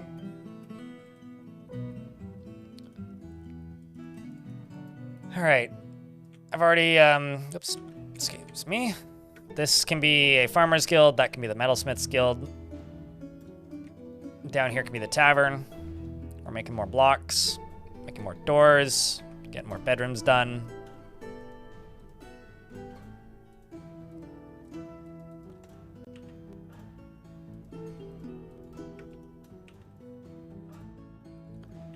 I missed a door on that one. Oopsies. Let's get you done. You assigned. Assign all of the dwarves I can find.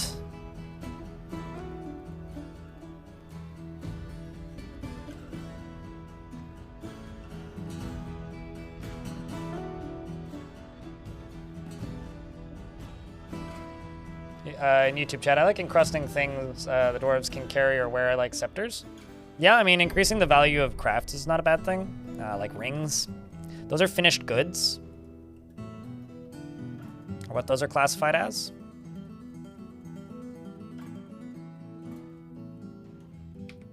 And encrusting finished goods can be quite a positive thing because it drastically increases the value of like random crafts, which makes dwarves more likely to claim them. Like wooden or bone crafts are pretty low value, but like if you start if you like just have a good supply of like, you know, gem encrusted necklaces, dwarves are gonna be much more likely to claim them. Also, I think the reason for that doctor's like passive aggression or like nutsness, I suppose, is that Chief Medical Dwarf doesn't have a hospital yet, so he's probably like getting a little nutty with the rest of the dwarves, being like, "Oi, guys, we should probably get a hospital together at some point." Siege update has released after all.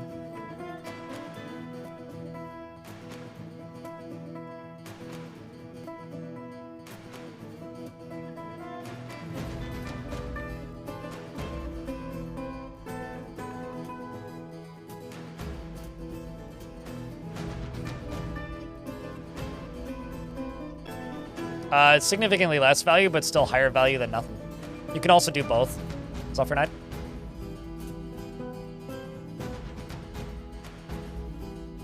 I mean, I would throw a bed down in the middle of the floor and put a table next to it, and then tell it that it's a hospital and tell the kid to lie down there.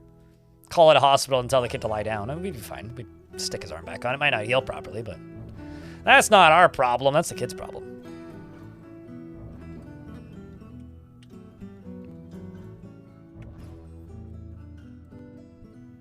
This is pretty prime real estate here right next to the tavern.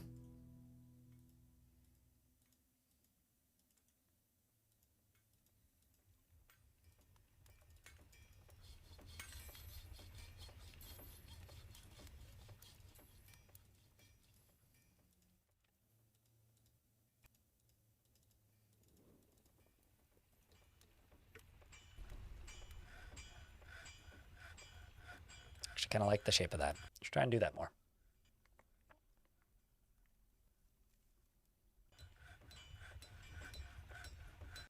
What's up, Czar Nicholas? How's things, man? I'm still rocking it. I mean, there is, in fact, lots of rocks on the screen right now. So yeah, this is accurate. I am, in fact, rocking it, as you say. You never had anyone rent a room in an inn after linking it to your tavern? Is there a secret? If you set it as a dormitory or as a bedroom and link it to your tavern and they're allowed in the tavern, they will sleep in it. They won't rent it. Nobody rents it. That mechanic is, I think, commented out in the code. But they will sleep in it, or should. I haven't done that in a while, but at least they used to. How many hours do I have in Dwarf Fortress? It's impossible to actually say. If you mean just the Steam version, I have 3,854. If you mean like as a whole, Twitch tracker or Silly Gnome say that it's like in the 9,000 hour range. If you also then factor in the fact that I've been playing the game on and off since 09 and didn't start streaming it until like 2017, 28, I'm sorry, no, not 2017, 2018, late 2018. Then like, who knows? Lots. More than a lot of people, less than some people, probably. But I don't leave the game running when I'm not streaming, so. Or working on something. Related to work.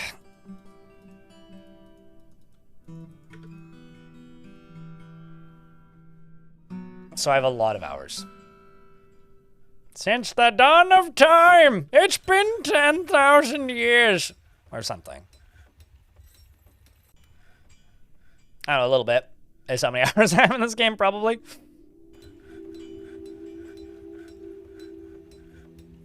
I think for the tavern, I'm just gonna smooth the floor, actually. Just to get something done.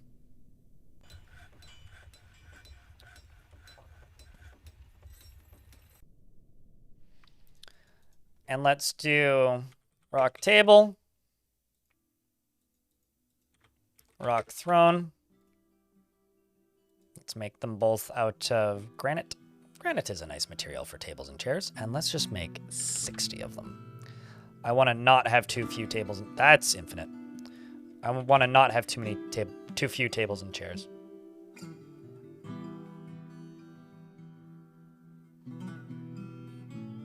What Alex Germs in YouTube chat said is correct, yes.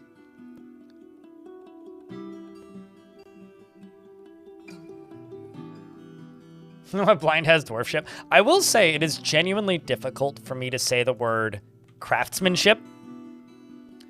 Like when I first started playing this game, especially when I started streaming it, it was like weird. It felt weird to read craftsdwarfship out loud. And now I have to like stop myself when I go to say craftsmanship. More like Greg Fortress, because my name isn't John, but I'll take it. John Fortress sounds like a wrestler. I have a bunch of copper and a bunch of lead. Let's do lead ring. Lead earring, because these are small. And let's do copper amulet and copper bracelet. Let's do 20 of each of those. And 80, 16, so let's do 80 and 25 of the lead stuff. Crafts for the dwarfs. And also,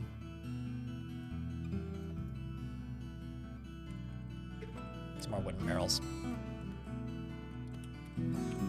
I'm sorry, what? I'm sorry, how? Okay, so there's a bunch of dead troglodytes up here. How did they get in here? That's actually kind of concerning. Let's just put corpses plus rotten body parts. Stockpile it there. And standing orders, refuse and hauling. Gather outdoor refuse. Just get rid of this. That's like actually kind of worrying. Like how did they get in there? Because like I kind of don't want them to be able to get in there.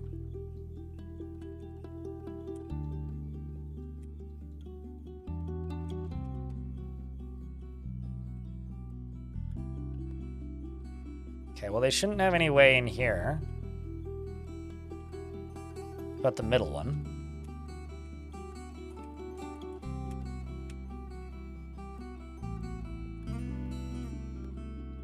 We were joking about me releasing troglodytes onto the surface before, but like... Ah, found it. It's good to know. Good thing those troglodytes set off the alarm, otherwise, you know, who knows what could have happened. Whoops, that's not the tool I wanted.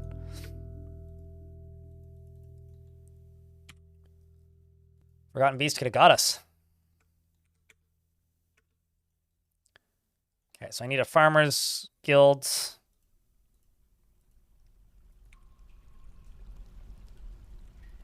I am not, in fact, making blocks fast enough.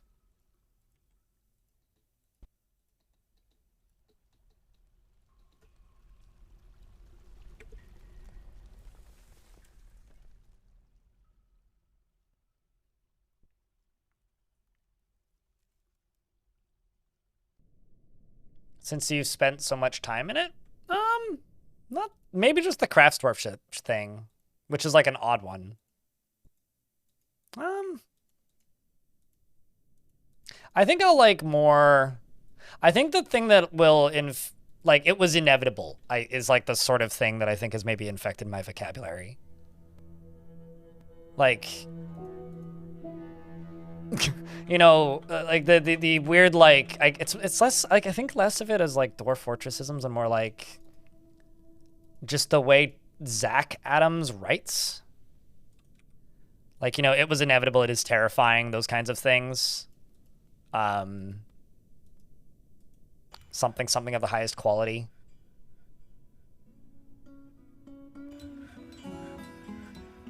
I can't say I've ever said, like, it is annoying, though, about something. Or, like, it rained on me, it is annoying. Like, I don't think I've really used that in a sentence, ever.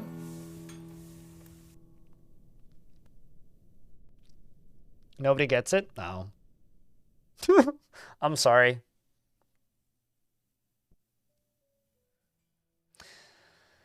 I can't say I've ever said welcome to fucking boat murdered in public, but outside of people who would know what I'm talking about. Yeah, I don't know. Maybe just like it is inevitable is maybe like the only one that I can really think of.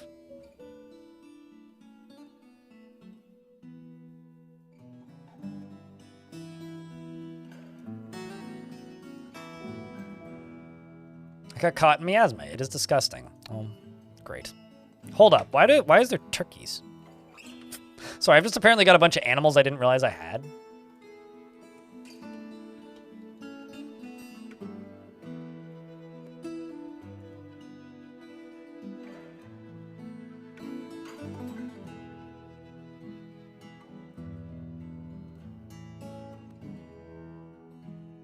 Where are all these troglodytes at? Saw some merchants here that have tried to leave but can't. What the fuck is happening? Hold on. There's some shenaniganry happening here. Hold up.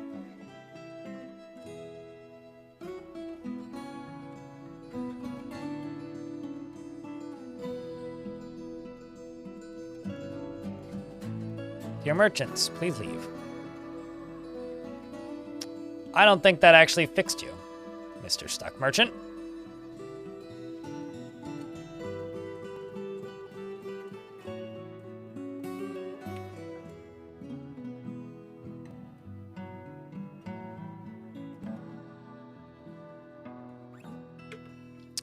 Well, that's not great.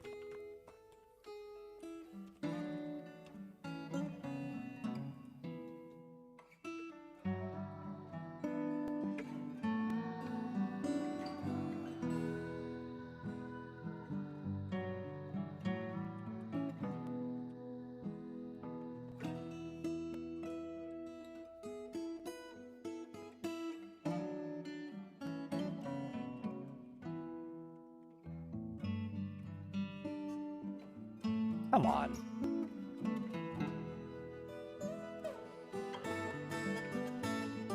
Please just leave the map.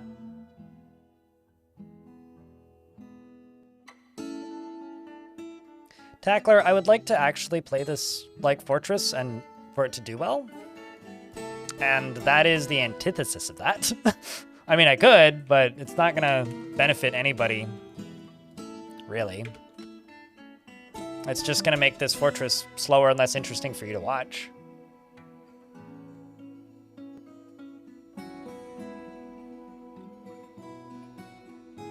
Had some get stuck last night deconstructing the depot, got them to leave. No, it probably will, but like I'd rather get them to leave normally first. Like I've had some not leave properly, and it's because the giant Kias keep attacking them, which I'm fine with. Like that's cool. It's the issues like when they get stuck and then like I can't do anything with them. It's like, well, why am I even bothering kind of thing, you know? And then I get dramatic and then I get cranky. It's like that kind of problem, you know? It's that kind of problem. Yeah, I don't know. You hadn't encountered it before? Okay, no, that's the crazy thing. It's certainly something I've encountered. It's just, ideally I would encounter it less.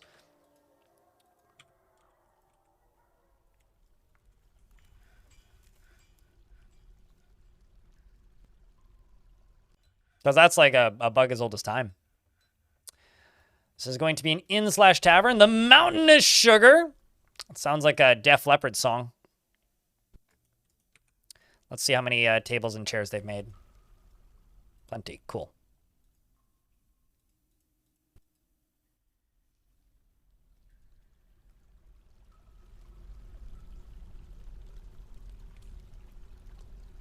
And let's throw a statue right there.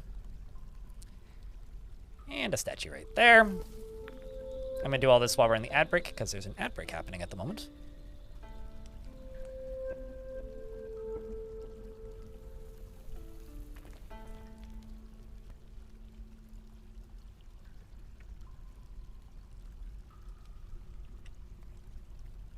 And that is now my tavern. So now these dwarves can go socialize. Everybody's also pissed off because of troglodytes. Wherever those troglodytes ended up. Yeah, fucking hell. That's bothersome. All right, we'll see if this fixes it. Hopefully it does.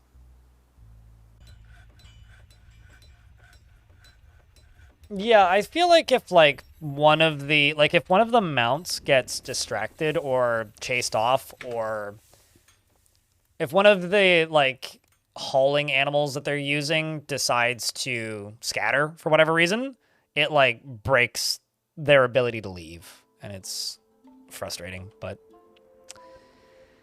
it is what it is. Good old Dwarf Fort. Okay, let's just pause a bunch of tasks real quick. These can just go away.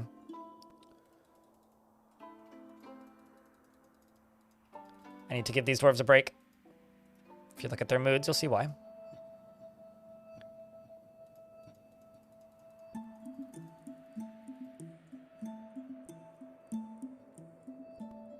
Let them calm down a wee bit. Lovable jank. I will be exceptionally happy the day that that gets fixed. Like, honestly, like, that is one of the It's one of the things about this game that, like, if I could snap my finger and make one bug go away forever, it would be merchants getting stuck. Like, there's very few bugs in this game that truly irritate me, and that is one of them. Because it's like a bug that can have permanent negative side effects on your fortress that are like that is pretty common, and I kind of hate it. But oh well, fixed it.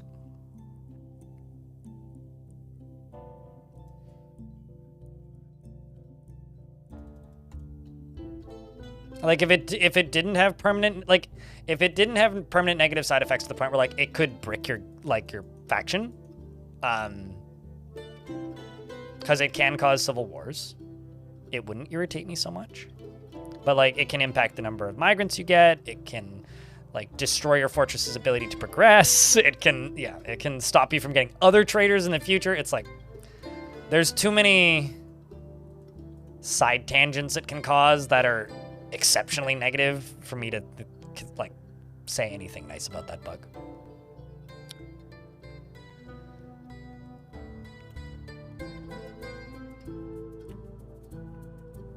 Yeah, because I, like, destroyed my trading depot. But that's only because I noticed, right? If I just left them there, we wouldn't have gotten traders next year. We wouldn't have gotten traders the year after that.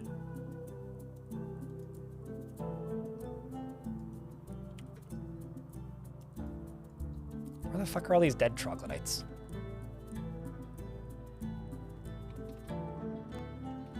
Body pots. No, corpses is what I want.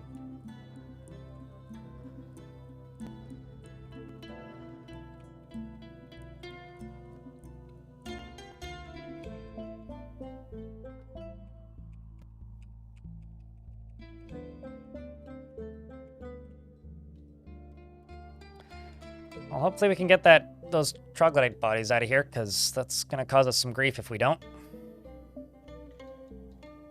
That is going to cause us some grief. Oh, have fun. Oh, I see what you mean by, and they immediately left.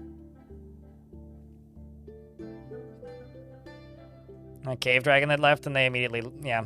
No, I've had pretty large armies that are stealthed. Like, it's not just the elves that stealth anymore. It's the goblins and humans, and dwarves can do it too. Anybody can. Which is kind of terrifying, because you'll be like halfway through fighting a siege, and you're like, yay, it's over. And then it's like, bang, here's the rest of them. Which kind of demolished me last time. Or in the last fort. Chat room.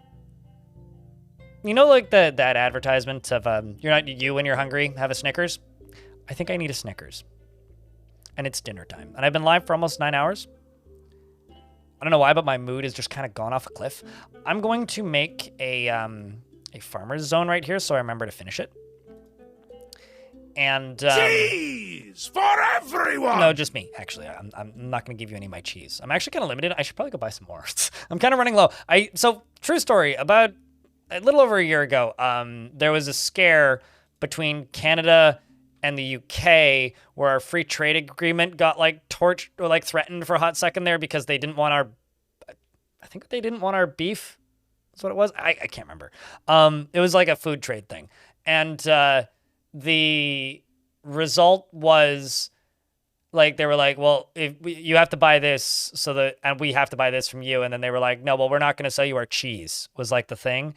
And most of my favorite fancy cheeses are all from the UK. So I ran around and panic bought like $300 worth of cheese and stuck it all in my freezer. I just ran out.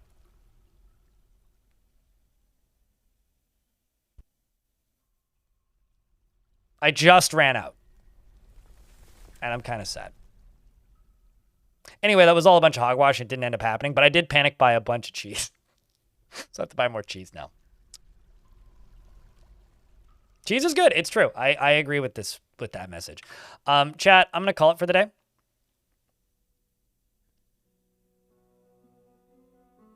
It just takes so long to finish. I mean, you can turn them off and make them less of a pain. You can lower the number of enemies they can send at a time as well.